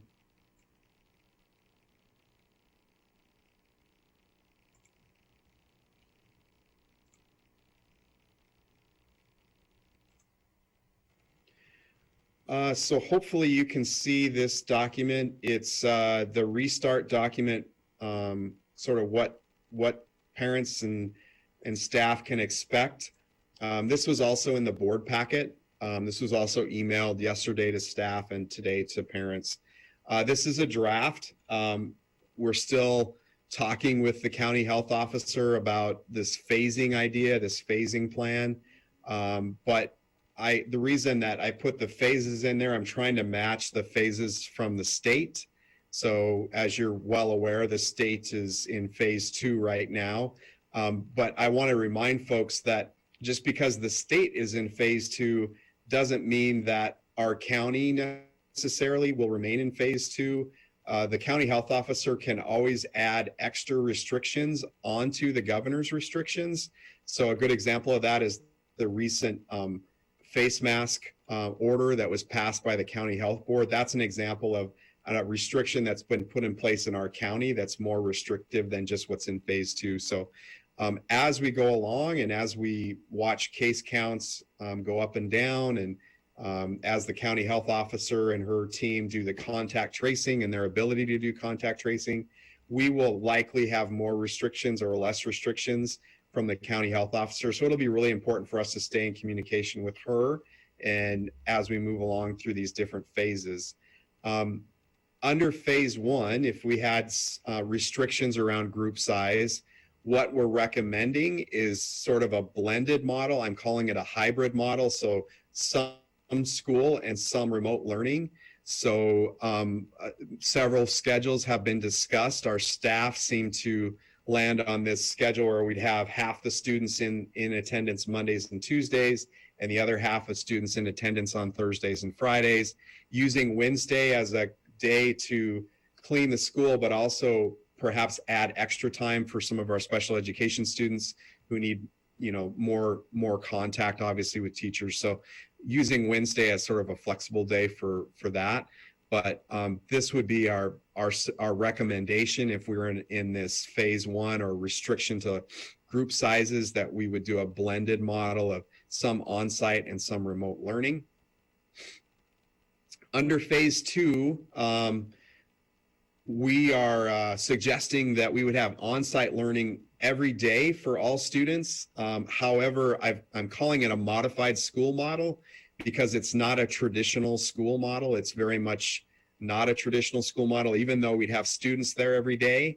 What we would be looking at is a reduced schedule, a shortened schedule for the day, and I can explain why we're looking at that. But specifically, I put the times at the bottom of this document. We'd be looking at tentative times right now. K-8 would be 8:25 to 2 o'clock, 6-8, 8 a.m. to 1:30, high school 10 a.m. to 3:30. There's a couple of specific reasons that we're recommending a shortened day or a reduced schedule. The first reason is for busing purposes. We believe that it'll help with our busing models to stagger the start time. So that's one particular reason. So what we'd like to do is pick up the middle school kids first, then give time to clean the buses before we pick up the elementary kids and those sorts of things. So again, that's part of the reason for the staggering, is for busing and for cleaning of the buses. The other reason for the staggering of the start times or reduced day is to allow for us to clean the school, either before school or after school, a thorough cleaning to make sure that we're ready for students either for the next day or before they arrive. The other reason we're recommending a reduced day is to give our teachers time to plan, because once the students are in school, we want to make sure that we've got 100% teacher-student interaction during that whole time that they're there. So we need to build in some planning time for our teachers either before school or after school. We are exploring a number of different school schedules to really zero in on the limited mixing of groups. And so I want to talk briefly through a couple of those. So obviously, when we look at trying to keep cohort groups of kids together, it's much easier to do at elementary. We've talked to our elementary principals about what that would look like, keeping kids in the classroom as much as possible in a cohort group. You may have times when another teacher will come in to provide sort of those electives or exploratories or what we call specials at K-5. But really, K-5 is much easier to keep a cohort group together, eating lunch in the classroom, going out to recess as a cohort group, those sorts of things we've talked about at K-5. At middle school and high school, our traditional school model is that kids rotate through a schedule. They may have 8 classes in a day or 7 classes in a day, depending on what level they're at or what school. So what we're recommending at middle school and high school in order to limit the mixing of groups is what I'm calling an intensified block schedule. So it's different than the block schedule at Big Sky or the modified block schedule at Sentinel. An intensive block is really students would stay in a class for an extended period of time until they pretty much finish the material from that class before they move on to the next class. So U of M Western has an intensive block schedule. That's something they've done for a number of years. It's kind of where we got the idea. What we're suggesting is that there would be no more than 2 groups per day. So they would only transition once. So they have one group in the morning and a different group in the afternoon. They would stay in that class for an extended period of days, anywhere from 16 to 30 days. And then once they're finished with that class, they would move on to the next class for the next 16 or 30 days. So those are just some models we've been exploring. There's no perfect example out there. There's some give and take that'll happen with any of these models. I will tell you that one thing I've told our staff on several occasions is this is not going to be perfect. It's not going to be what we're used to.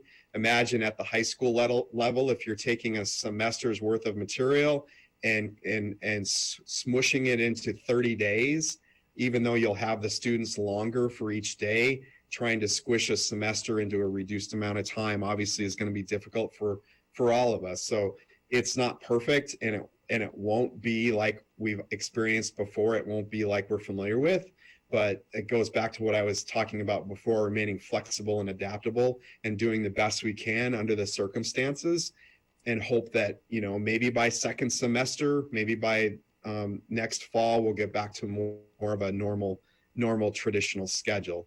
So that's kind of, and just some things we're thinking about for the modified schedule.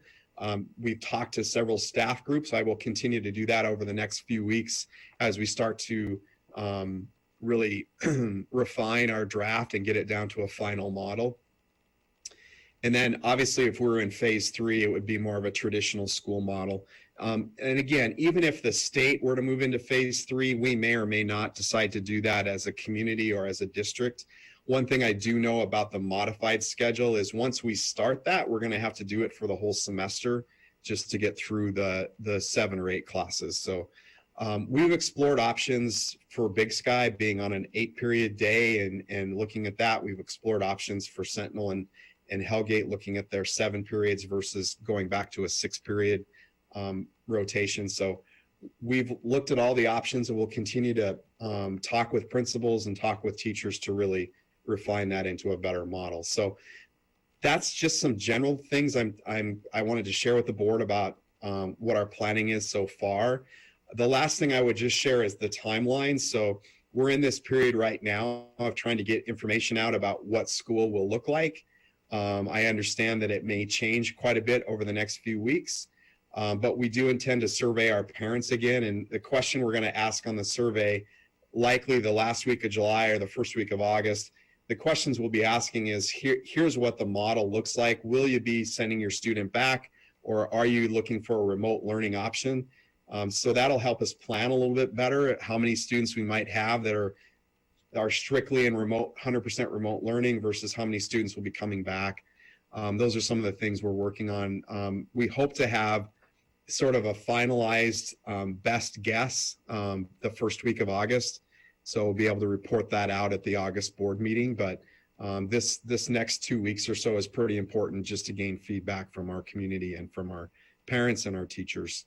So I will stop there and pause and see if the board has comments, questions, or suggestions.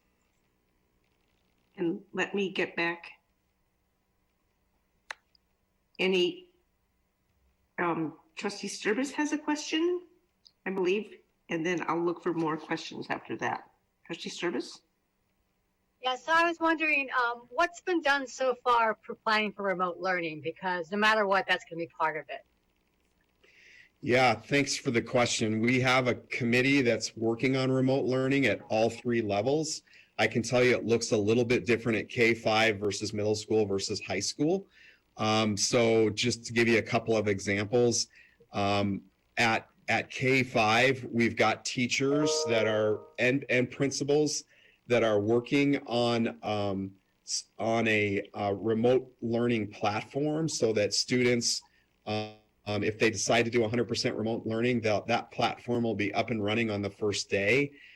It'll be very similar likely to what they experienced last spring in terms of it's asynchronous. They're not communicating with a teacher, you know, every hour of the day. That we'll have some teachers that will be dedicated to the remote learning module and they'll be checking in with kids, but it'll be asynchronous. At middle school and high school, we've explored some other options for remote learning. So there are some companies out there that can provide some content for us so that we don't have to rebuild the content. So that's one of the things we're exploring right now, is using some of our CARES Act money to purchase some content and purchase a platform so that kids can start in that right away at the start of the semester if they decide to go into remote learning 100%. We will also have teachers at the middle school and the high school that will act as facilitators. So a student is not just doing that on their own. They'll be facilitators helping them through that process. And so those are some things we've been exploring with remote learning. So just a follow up, if we have to go all into 100% remote learning, will these facilitators help the other teachers get back into this? Yeah, so that's a great question. I'm glad you asked it. One of the things that we're going to ask teachers do is really start from day one. Just be ready for that, because if we're starting in this hybrid module where we've got kids in school for a couple of days and then kids are out of school for the rest of the week, they're going to have to be doing some remote learning when they're not in school. So teachers are really sort of going to be starting in that on day one. They're going to have their in-class material, but they're also likely to have some material ready to go for remote learning and it will also work in case we have to go into 100% remote learning. The other thing I forgot to mention is we've purchased enough devices now that we believe that we can almost have a one-to-one situation in middle school and high school. So that'll be a lot easier for teachers to float in and out of remote learning, knowing that a kid is accessing the material from home. So that's something I think that will be better this year. Thank you. And Trustee Decker has a question. Thanks. My question is about the assumptions that we're using in driving toward our planning. And I'm curious if you would talk a little bit about what the team that got started with the planning back in May and June, what some of the kind of baseline assumptions were around what each phase might be looking like, and what because starting from the reason why I'm asking the question is that our assumption seems to be that everyone in the classrooms is going to be the best, like we'd like that situation, so we're not planning for the worst case scenario right now. The assumption to me feels like we're planning for a best case scenario. And so I'm wondering if you could talk a little more about that and whether those assumptions still feel like they're the right ones to be working with. Yeah, what I'd like to tell you is that we're planning for all scenarios. And I'm sorry, maybe I should have mentioned that to start with, but we're planning for any scenario. What I'm trying to do is build a model that would work in any scenario. So I mentioned earlier, and I'm sorry if it was pretty complicated, but hopefully you followed that scheduling model that I was talking about at middle school and high school, that intensive block schedule. That intensive block schedule could work if we were in phase zero with full remote learning, or it could work if we were in phase one in a hybrid model. So imagine, if you would, if we were in phase 0 at full-time remote learning and a student was just focusing on 2 classes for maybe 16 or 30 days, we believe that might be much easier for full-time remote learning. So I guess what I'm saying is that the models we're building, we're hoping will work in any of the phases. And so we're really building these contingencies so that if we are starting in phase 1 with this sort of hybrid school model, we could easily move into phase 2 if things improved, or if we felt like from the health department that was safe to do. So I would tell you that we're not just planning for one example, and we're not just planning for phase 2. What we're trying to plan for is a model of school that would work in any phase. I guess a follow-up question to that is, are children then going to be in classes under phase 2 based on their alphabet name, so that if we were to move into phase 1, having started in phase 2, the children would still be, so it's just, if we're not using the same process to sort children in the different phases, then we've we're doing something different. I know how this is super complex stuff, but I just wonder about starting from the most intensively different scenario and building upward from there instead of kind of building backward. Yeah, so I think, and it's getting late, my brain's not as sharp as it was this morning, but I think, Trustee Decker, that it would work if we were in phase 2 and we did that, that intensive block scheduling. So let's just say we had a class of 30 kids that had math for first period. We're going to make an assumption that we could split that class. So if we were in phase 1, half of those kids would come on Monday and Tuesday, and the other half of the kids would come on Thursday and Friday. So they'd still be in the same class together. They'd still be learning the same material. The teacher would obviously have to reteach the material on Thursday and Friday that they had on Monday or Tuesday. And that alpha split may not be exactly perfect, but those are some of the things we need to work out. But that's the idea, is that the schedule is the schedule. So the 7 classes or the 6 classes that I signed up for, those classes are going to last for the whole quarter or the whole semester. But I may only be in class 2 days a week versus 5 days a week. Any other questions from trustees?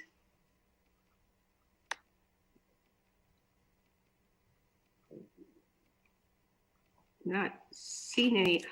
I have just a couple, Dr. Watson.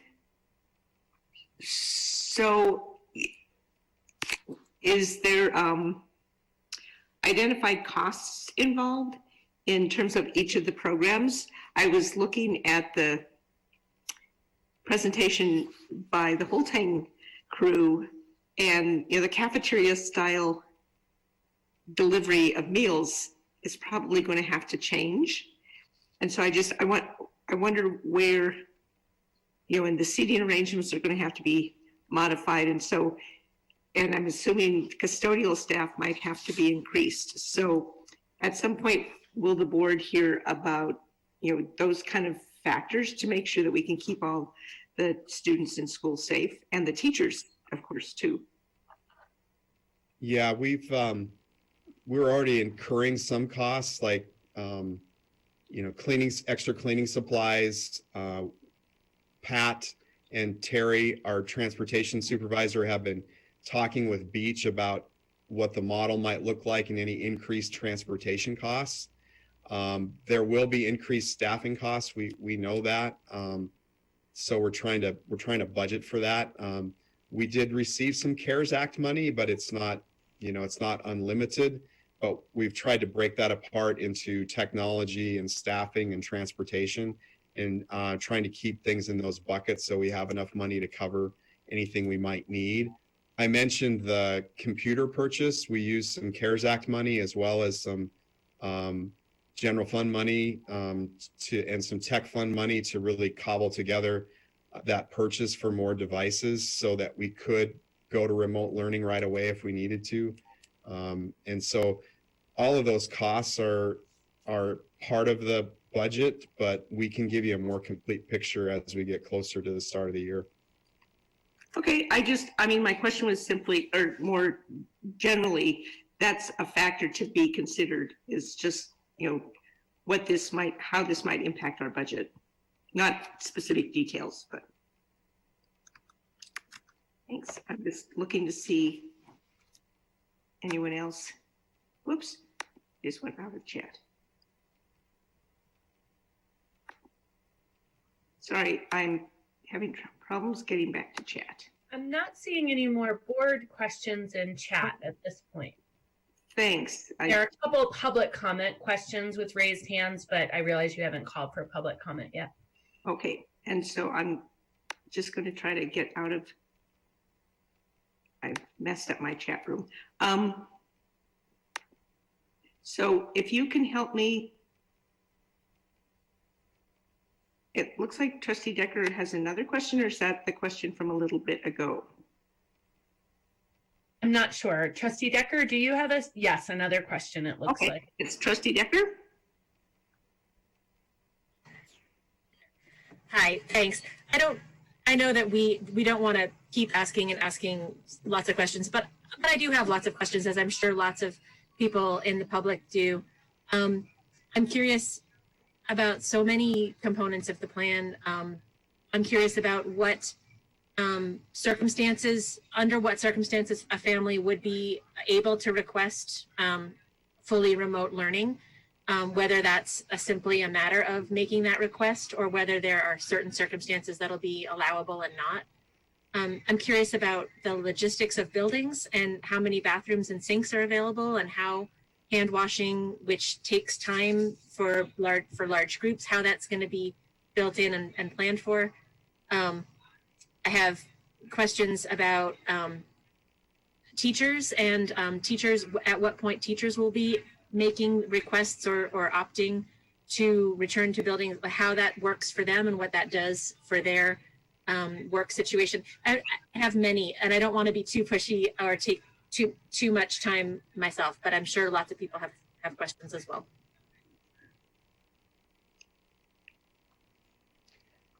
Any other trustee questions? This is information only. Not seeing any, so I see several people with, ironically, blue hands up, and so I don't know in what order the hands went up, but Julie Merritt has a hand up, and after Julie, Elizabeth Williams has a hand up, and I will continue to look for more hands. So, Ms. Merritt? Chair Holland, can I just address a couple of Trustee Decker's questions? Oh, sure. Thank you. Yeah, I'll try to be brief as always. And one of the things we've been creating is a frequently asked questions document. So some of the questions Trustee Decker's asking, we'll try to make sure a reference on that. But what I would say is, with regards to remote learning, under phase 1 and phase 2, we're recommending that any family or student that requests remote learning will be granted. There's no restrictions on that. If we are in phase 3 with more of a traditional model, then we would probably resort to what we've done in the past when students request homebound instruction, which is an individualized plan request. And then just a couple of other things. I appreciate the comment on hand washing. It's something we really struggled with last March, is figuring out how to build that in the schedule. So we're going to have to be cognizant of that. And I don't have an answer for that right now. And then as far as the teachers and other staff beyond teachers, any staff member that can't come back to work, we're building a process for what that looks like and how they request a telework option. So that's in progress as well.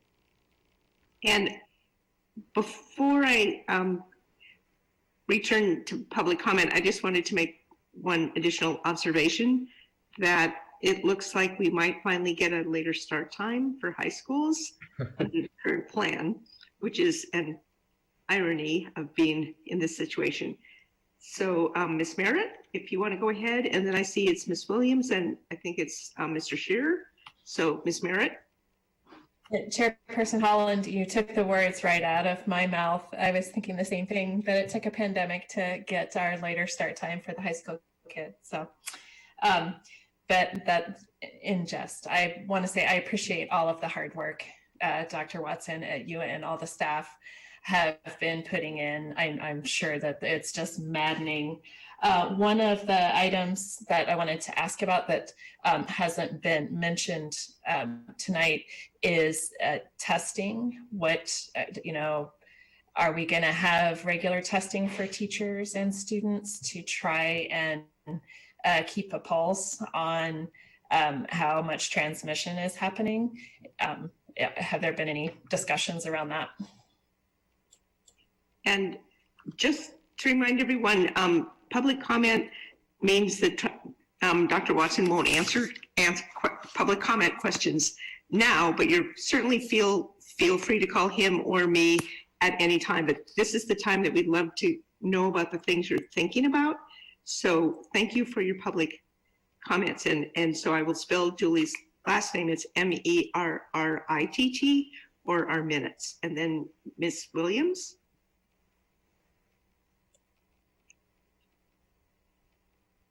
Hi.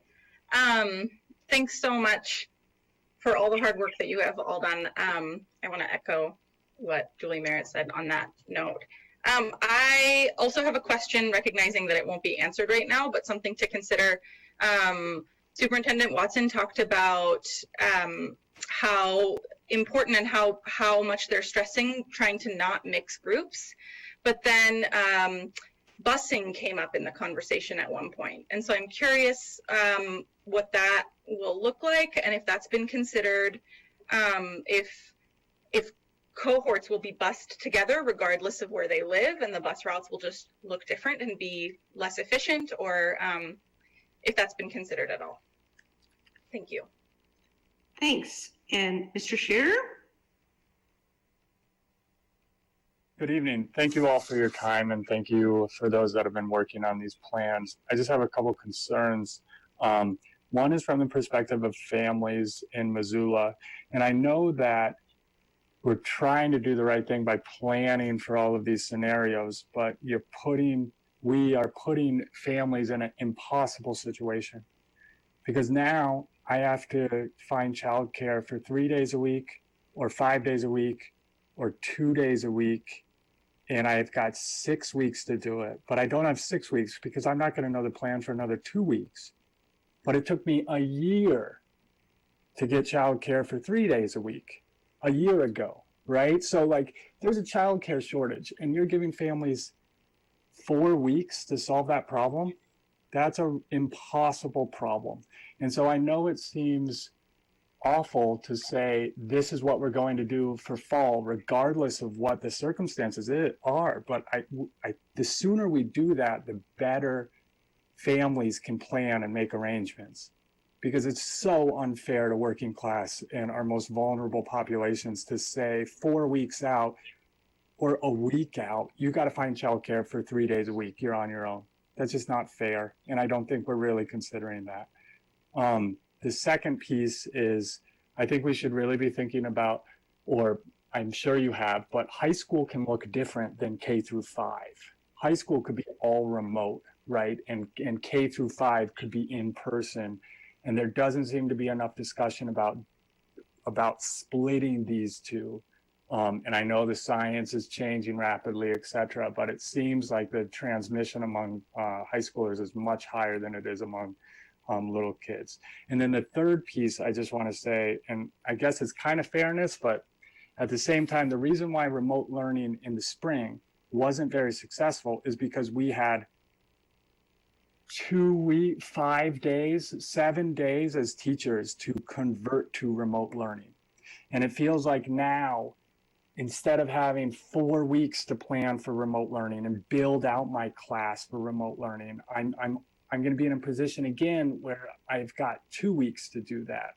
But I don't have to plan for remote learning right now. I have to plan for remote learning. I have to plan for either 6 weeks at a time or 4 weeks, 29 days or 16, because that hasn't been decided. And then I have to plan for remote learning and in-person instruction. So as a teacher, we've got 3 plans, but I've got 6 weeks to implement a course of study for each one of those 3 plans. That's a disservice to our students. And if what we're really concerned about is learning loss, we need to put teachers in a position where we can plan as best we can for, I don't know, maybe 2 scenarios instead of 3. But I get the transition to remote learning might happen like that, right? And so we can anticipate that. But the transition to remote learning or a hybrid model, we just have to consider that we could do remote learning so much better if we had even 4 weeks lead time, let alone 6. So if I was in my position, I really wish we can make this decision and we can live with it for the fall and reevaluate come November 1st for January 17th.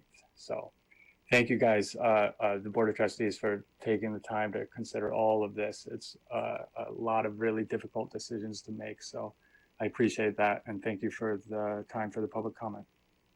And thanks for the public comment. And just for the minutes, it's EZRASHEARER in terms of Ezra's public comment. And Hatton in case people don't remember, do you want to remind them how to raise their hand? So if they want to make public comment, and then I see that Anna with no last name wants to make public comment. Her hand is up. Sure thing. So for our guests that have joined online, if you go to the bottom of your screen and click on the icon that has two little bodies and says participants, it will open a little window on the side of your screen. At the bottom of that window, you'll see a button for raise hand. So that's how you can be acknowledged if you are joining on your computer. If you're on your phone, you can press the keys *9 on your telephone keypad, and that will raise your hand for a phone participant, and then we'll call on you. And when Anna unmutes herself to make her public comment, Anna, if you could identify yourself with your first and last name, that would be great. Thank you. Hi, my name is Anna Beard, B-E-A-R-D. Again, I wanted to thank everyone for their hard work and all of the consideration that they're putting into this. I know that there's no easy answers in any of this. I think one thing that I wanted to voice that is a concern is like kids with IEPs. I've got two kiddos that have differing needs, and one who has a physical disability who, when we transferred to remote learning, it was really helpful the way that our team like transitioned and checked in. Like there wasn't a whole lot that they could do, but there was constant check-in, and we felt supported. But then on the other side of the coin, I have my son who has behavioral and emotional needs, and those things don't come out very often at school. And so in our access for support and in trying to do data collection and everything, you know, it was harder to access those things because these were behaviors that they didn't see at school, but we saw at home and were so disruptive at home on a good day. And I think about going into remote learning again, and I think about how the first thing that came up to us was how much we were hurting without those supports, and also how impossible it was to get those supports now that we were at home. There is a long wait list for occupational therapists in Missoula, not to mention that that's still more time spent out of the house and being exposed. And so I think that one really big thing that needs looked at is how do you support the kids who were, you know, who have social emotional needs or who have supports that they need, who weren't getting those services at school based on the fact that they were at school and the behavior was different at school. We had a teacher at one point comment on how different it was to see my son on a Zoom call, and she was like, this is so different. Like, this is what every day is though, and I can't get him to sit down and do a homework assignment if, you know, it's this difficult to keep him regulated in his safe space, and in a place that has always been where he can be dysregulated or where he can be hyperactive or he can, you know, fall apart. And I think there's going to be a lot of kids who are sitting on like fine lines with IEPs and special education services who I'm really worried are going to fall through the cracks. And I think that unfortunately that is going to target a lot of kids with mental health stuff, with that social emotional aspect. And I don't know what the answer is to that either, but I hope that those kids are really considered in this as well. That is all. Thanks. Chair Holland, would you like me to read the comment which has been entered into chat, or would you like to read it? I was just going to check with Brittany and just see if she wanted to make it or have it read. And so she did ask for it to be read. Oh, okay. Yes, if you want to do it, that would be great. I think you can be heard a little bit better than me. Thank you. No problem. And Brittany, I'll ask you to chat me your full name so we can get that in the minutes. Brittany says, I'm a parent of an upcoming first grader considering remote learning. I have two questions. First, if we choose remote learning initially, but circumstances change, i.e. a vaccine is available, virus circulation decreases, would we be able to return our student to in-person learning at any point? My other question for those that choose remote learning is, would there be a way to incorporate some form of lower risk socialization? Perhaps small groups of students could meet outdoors in socially distanced settings for a chance to see peers and check in with school staff. I'm thinking outdoor PE or art classes once or twice a week. I feel this may reduce the social emotional stress associated with remote learning for those students that have underlying conditions. And that comment was from Brittany McPherson, McPherson. And then we've got two individuals with raised hands. The first is the phone number ending in 2775. You just need to press *6 to unmute yourself, and then you can make your comment.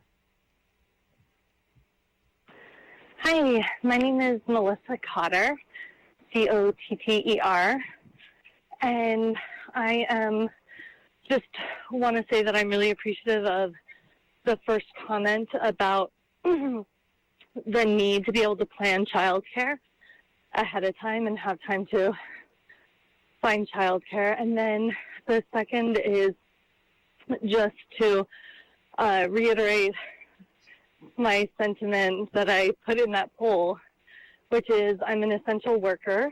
I had a 3.5-year-old and a 7-year-old, a first grader at Lowell during the school shutdown, and it was horribly stressful because I was working full-time as a nurse as well, and I don't know how to do that. I wonder if there's any additional supports being planned for families with essential workers who just are not available to be their child's teachers and caregivers during the day as well. And that's it. Thank you for your comments. And I see that Casey Ballou has her hand up. Miss Ballou, you have public comment? Yes, I do. Casey Ballou, middle school teacher and Missoula Education Association president. Just like you heard Mr. Scherer say, we are definitely grappling with this issue as educators. You know, we want to go back. It's what we love to do, being in person and teaching. It's what we're trained in. It's what we're the best at. But we've been making adjustments, and you saw that as we switched in the spring on the fly and did some crisis teaching. We called it remote education, but really it was crisis teaching. And I think that's one thing that you need to know, is that those online elements that we have coming up in the fall, you know, we've had time to adjust, adapt, and overcome and listen to all the feedback. So it'll definitely look different and better. I mean, teachers are problem solvers, and that's definitely what we thrive in. So our job is to, you know, kind of look at this as that 2-layer issue. Do we have, you know, with Superintendent Watson's plan that he's laid out, a phased plan that we can, you know, feel safe at those different levels? And then the second part of that is, what level are we really safe in now? You know, as we look at making that safe and predictable environment for kids and staff, where do we actually fit? So thanks for your patience as we do that. Thanks for your support. We're excited.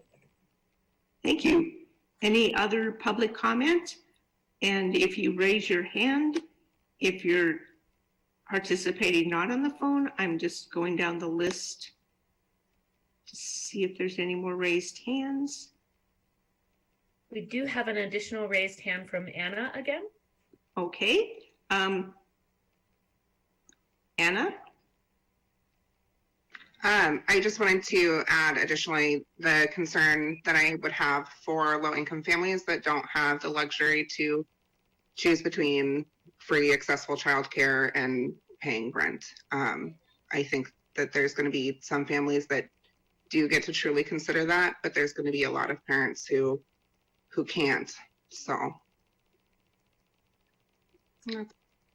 Thank you again for your comments.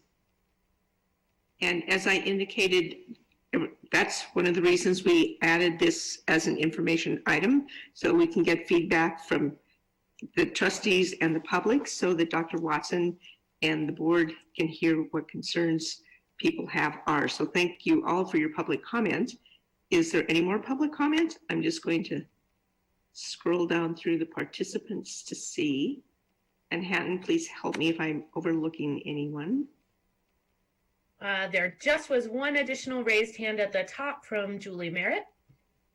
Okay, Ms. Merritt? Sorry to double, yeah, Julie Merritt here again. A couple of other items that are on my mind for concerns are with the high school kids, if they are in the building, it sounds like the medical professionals are going to be recommending that people change their face masks every couple of hours. And so I'm wondering if we'll be able to make some accommodations for that. And then just generally about the ventilation in the classrooms, I know that that is also a big issue with transmission in indoor spaces, that when we have better ventilation, it's healthier for people. And hopefully some of the investments that we've made through all of the work that we've done on our schools have improved those ventilation systems, but I'm wondering if there's been thought with any additional measures that could be taken in that area.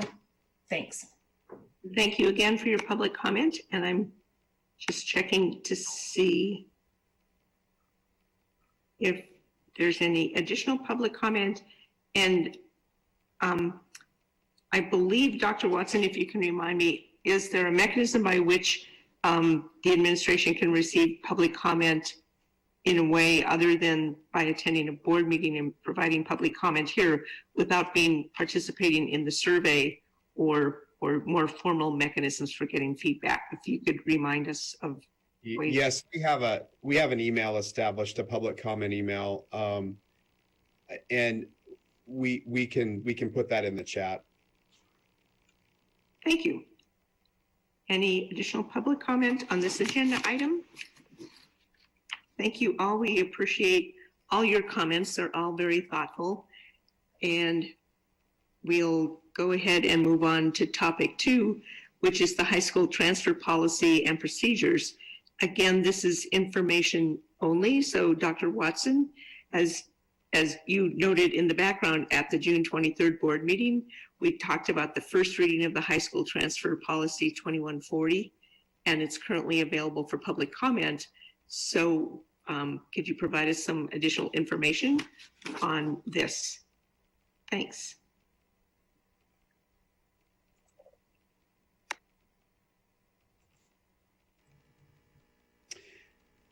Yes, I intended to again make sure that you had an opportunity to ask questions regarding the policy that I'm proposing. We talked about the policy last time, and there were several suggestions regarding the policy and questions. I wanted to make sure that you had a chance also to see the procedure. Please understand that procedure is in draft form, just like the policy. A procedure is really written, and anytime we write a procedure, it's really written for the implementation of the policy. So you can think of a policy as sort of the overarching rule, whereas a procedure really defines how we're going to implement that rule. And so that's why procedures are generally longer than policies, and procedures can change over time. Policies can also change, but a policy change requires 2 readings with the Board of Trustees, but a procedural change can change more frequently. And the way it changes is that generally the way procedures change is a couple of ways. Number one, you find something in the procedure that's contradictory to the policy or doesn't align well with the policy, so you change the procedure so it aligns with the policy. The other time you change a procedure is when you're implementing a policy and you find out that something doesn't work the way you thought it should when you first wrote the policy. So you might change how you implement the policy through the procedure. So procedures do change over time more frequently than policies, but a procedural change does not require the approval of the Board of Trustees. A procedure is more of an administrative procedure, so it just requires the approval of the administration. So sorry, that was a long explanation of what a procedure is, but I thought it was important to tell you that. There's a lot in this procedure. I don't necessarily want to go through all of it because it was in the board packet, and I'm assuming that if you have specific questions on certain parts, you'll ask those questions. But what I would tell you is that what we tried to elaborate in this first bulleted list is really some restrictions or guidelines that students will have to adhere to in order to use the transfer request. And so, there's things like we reserve the right to return a student if there's overcrowding. Students who are granted a transfer are subject to eligibility policies with the Montana High School Association if they participate in extracurricular activities. The other one that I think was mentioned at the last one, but just to be clear that no transfers will be made to accommodate extracurricular activities. A student might transfer for a different reason, but even if they do transfer for a different reason, they're still held to the Montana High School Association transfer policy. I wanted to talk in more specifics about the reasons that we might accept a transfer. So we tried to elaborate on these priorities. So remember the last time we talked about we would use this priority list for approving transfers. What we tried to do is define what a student will have to do under each one of those priorities. So legal and safety is generally generally dictated by external forces. So it could be a restraining order, it could be a safety order through a court, it could be some sort of legal order through a court system. That generally is what dictates legal and safety issues. So that one typically would require documentation from that external agency. There's also other times that a student may choose to transfer because of a mental or a physical health issue. And what we asked for, the transfer form, a letter from the student detailing the request, a letter from the parent, and then any supporting documentations. It could be a letter from a physician or a letter from a mental health professional. Then we get into academic requests. Something that's specific about academic requests is, again, letter from the student detailing the explanation for the request. Also, you'll notice on all of these, we talk about current grades and graduation check form. We put that in there because before we transfer a student, we want to make sure that they're still on track to meet graduation requirements based on the new school. Siblings, we defined a sibling to be any sibling of a student that's currently enrolled at the school. So, if your sibling graduated a year ago, you're no longer considered a sibling at that school. So your sibling has to be currently enrolled at the same time that you're requesting the transfer.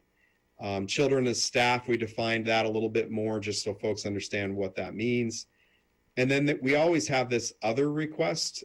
So any reason that doesn't fall within the previous priorities would be the lowest priority granted, with a reminder that we're not going to grant requests based on extracurricular activities.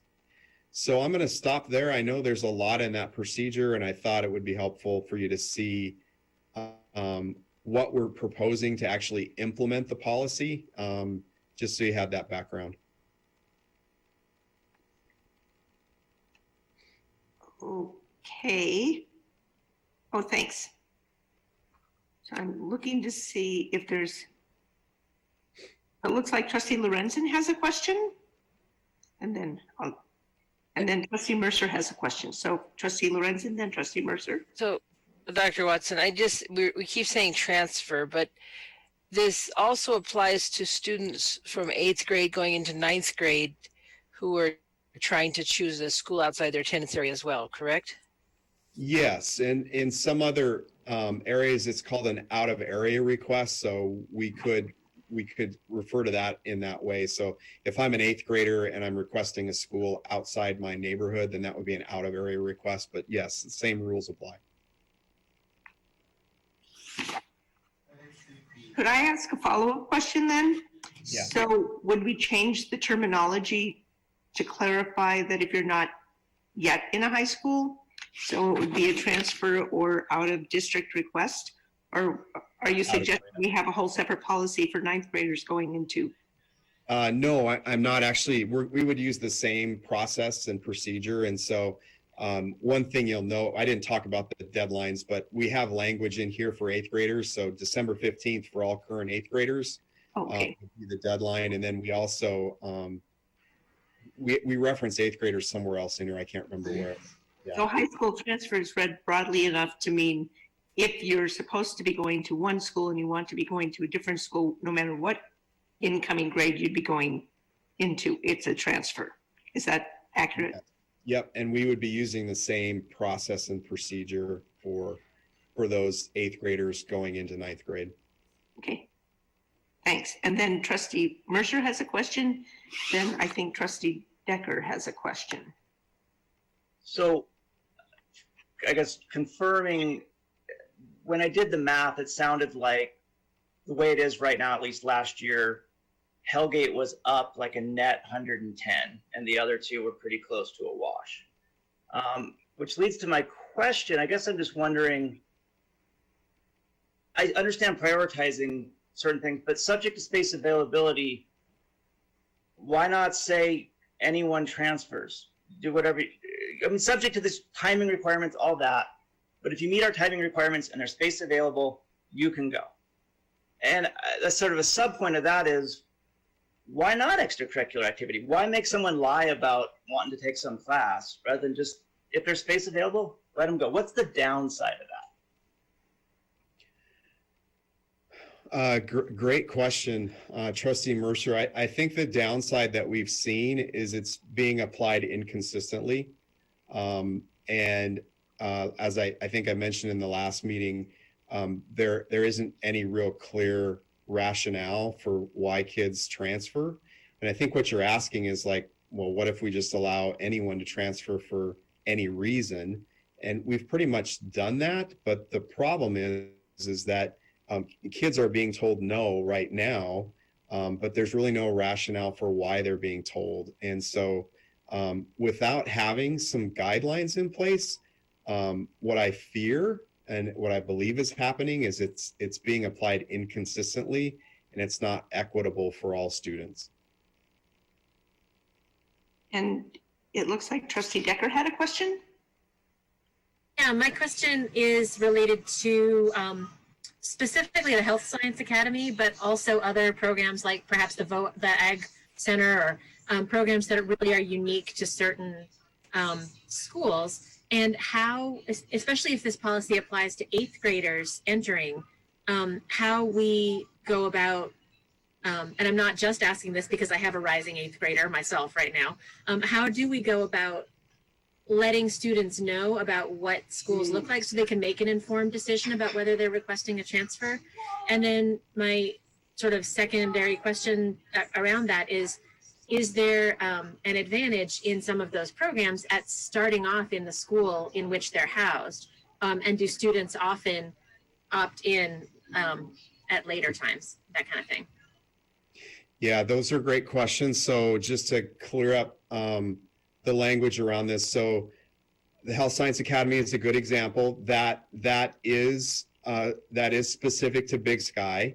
And so if a student were interested in that program, they should apply in the 8th grade. And the way that we would do that is as long as they got it in before December 15th, that would give us enough time to staff appropriately for that. So if it's an academic reason based on a program like that, that's only at one school, then yes, I think it's more easily accomplished through this process. A program like agriculture education is available to any student, no matter which school they're at. There's a transfer bus that happens a few times a day. And so I could be a student that remains at Hellgate High School and remain a Hellgate High School student, but still participate in agriculture education while remaining at Hellgate High School. So, but the better question that you really asked that I want to answer, make sure I answer is we need to do a better job in explaining what some of the options are for kids. I think kids find out through a bunch of different ways, but we can always do a better job. And we've tried and we've done better, but I think we can always do a better job in explaining what some of the options are. I still hear from some of our rural superintendents that kids don't really know what the options are. And so we'll need to work on that. And Trustee Mercer has a follow-up question. So I guess a follow-up to that and to your answer to my prior question. So would you oppose an amendment to it that said something to the effect of space available, everyone should know that a timely application will be granted? I mean, just making super explicit that if you ask, this is a thing that you can get. It's not something magic that you should be scared of asking for.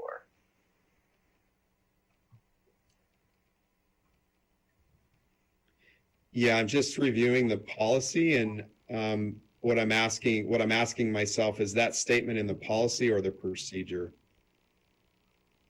But to me, sorry, being the policy, because to be able to understand the policy is what do we want, right? And it seems to me the board should take a position. Do we want to allow routine high school transfers or not? And it should be clear that they're allowed or clear that they're not allowed. You need special circumstances to get in there. That's what's troubled me about all this. So, sorry.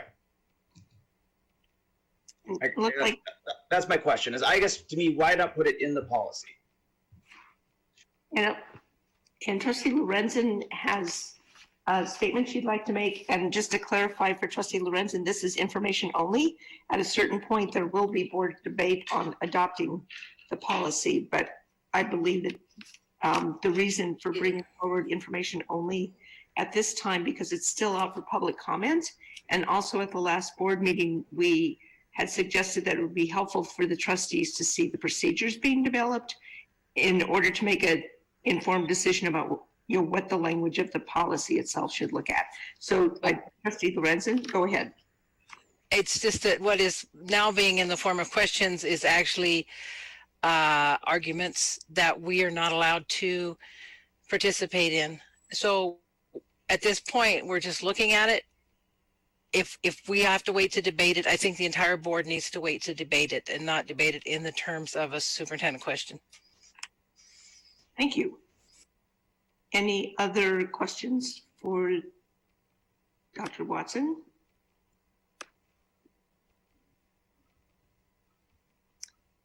I'm not seeing any other requests for trustee questions. As I indicated, this is information only at this time.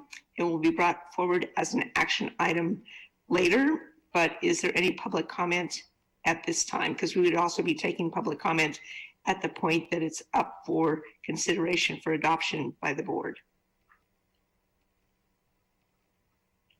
I'm just looking for hands raised. Apologies. I'm not, Angela Miller has a hand raised. Ms. Miller, if you have public comment. And again, public comment is a comment that will not be answered tonight, but if you have a concern or a comment, it will be considered by the administration and the board. So if you want to go ahead and unmute yourself. Okay. Can everybody hear me? Yes, I can. Okay. So everyone can. So I have two comments as a layperson. So I have two students at Hellgate High School who would otherwise be going to Big Sky. So I'm reading this as a layperson, and my first comment was it's not immediately clear if this applies to students who are already in a receiving school. And if so, if that means they're essentially going on a year-to-year, semester-to-semester basis. So I think some clarification would be helpful around that. And then my second observation was overcrowding is undefined. So overcrowding could mean either a student to teacher ratio, or in the middle of a pandemic, it could mean something quite different. So those are things that could be very devastating to kids who have already created their social circle within their high school that they've already been in for a couple of years, only to find out that they may get bumped either due to overcrowding or just simply due to any of the policy terminology that may cause them to get returned back to their districts or their boundary school. Thank you for your public comment. As I indicated before, we really appreciate public comment so as to form a better discussion when it comes before us as an action item, and I see that Mr. Shearer has his hand raised. Mr. Shearer? Yeah, just a question to answer. How do we make sure they're transferring for an academic reason? So 8th grader, let's say they're an exceptional student and an exceptional student athlete, wants to go for the AP capstone program at Sentinel High School. So they enroll, they indicate that in 9th grade. Are they going to have to take an AP class in 9th grade? Or what if they, so what's going to happen? Because technically you don't have to start that program until your junior year.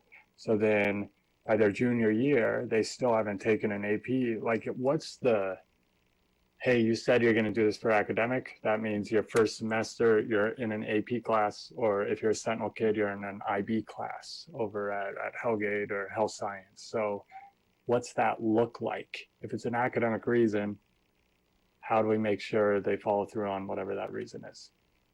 Anyway, thank you for doing this work. I know a lot of people are really passionate about it, and you've probably heard tons of different opinions about it. So good work. Thank you. So thank you for your comments.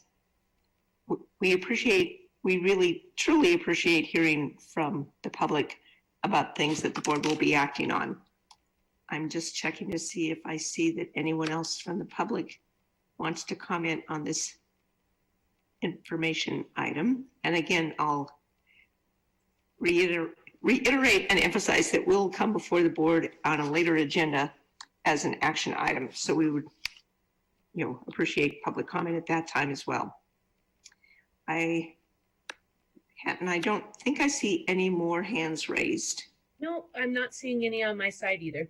Okay, so we will move on to item number 9, which is to approve the superintendent's contract and terms.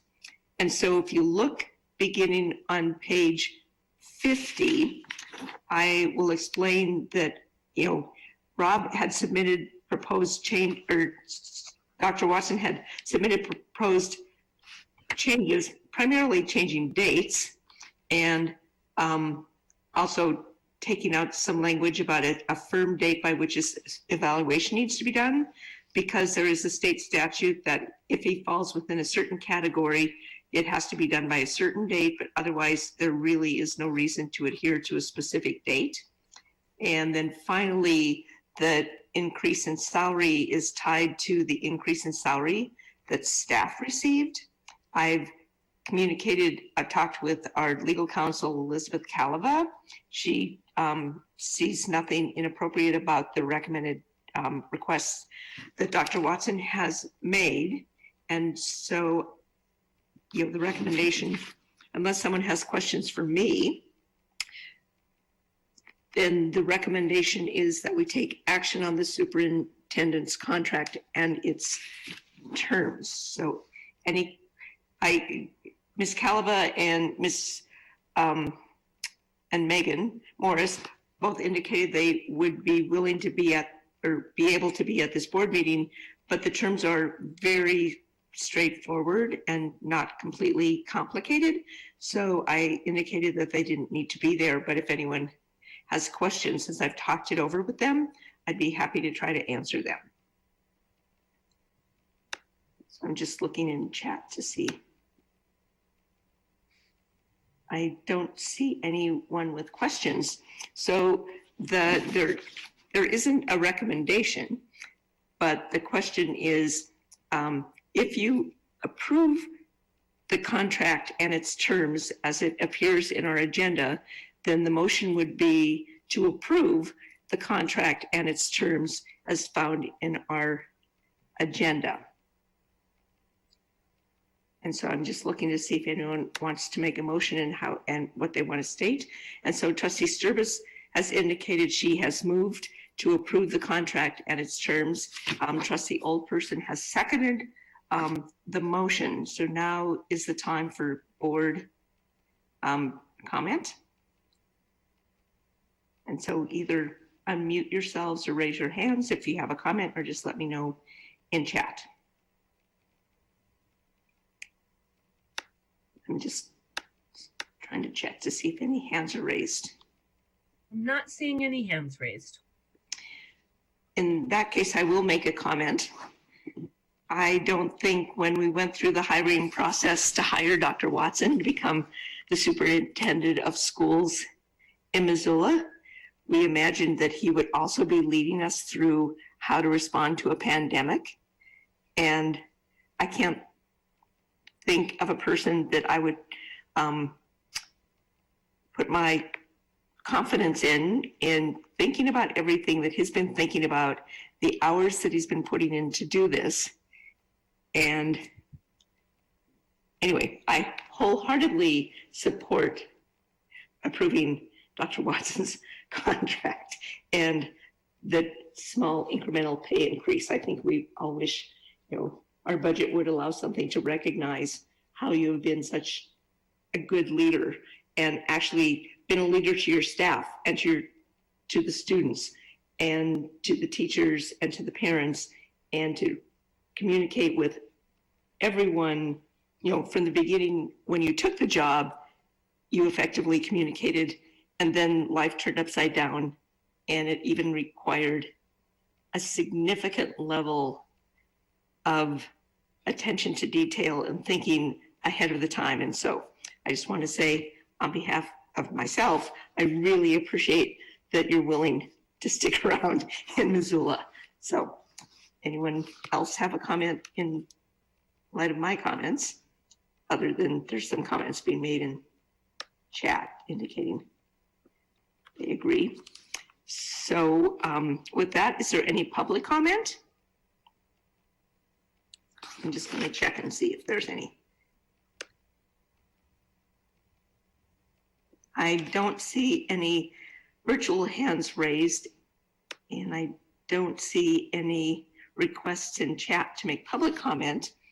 And so all of the trustees in favor of, let me get the language, of approving the contract and the terms which is found in our agenda, please indicate your approval by typing in yes into chat. Oops. Vogel is yes. Thank you. And somehow I have just done something, so I need to actually vote myself. I'm going to verbally vote because I've messed up chat. So Trustee Holland votes yes, and then let me double check when I go back up that I can see.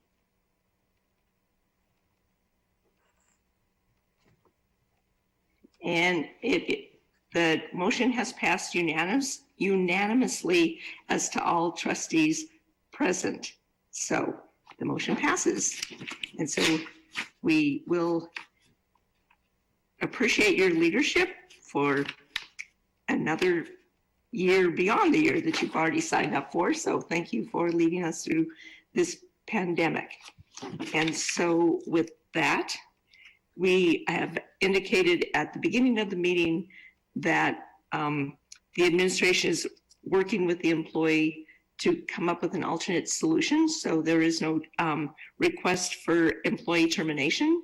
So with that, we move on to public comment on any non-agenda item for anyone who's remained on the phone or in person or virtually here for anything that you'd like to bring to our attention that we haven't discussed tonight. I will check one more time for public comment on non-agenda items. I'm not seeing any. So with that, we are adjourned. So thank you all for being here.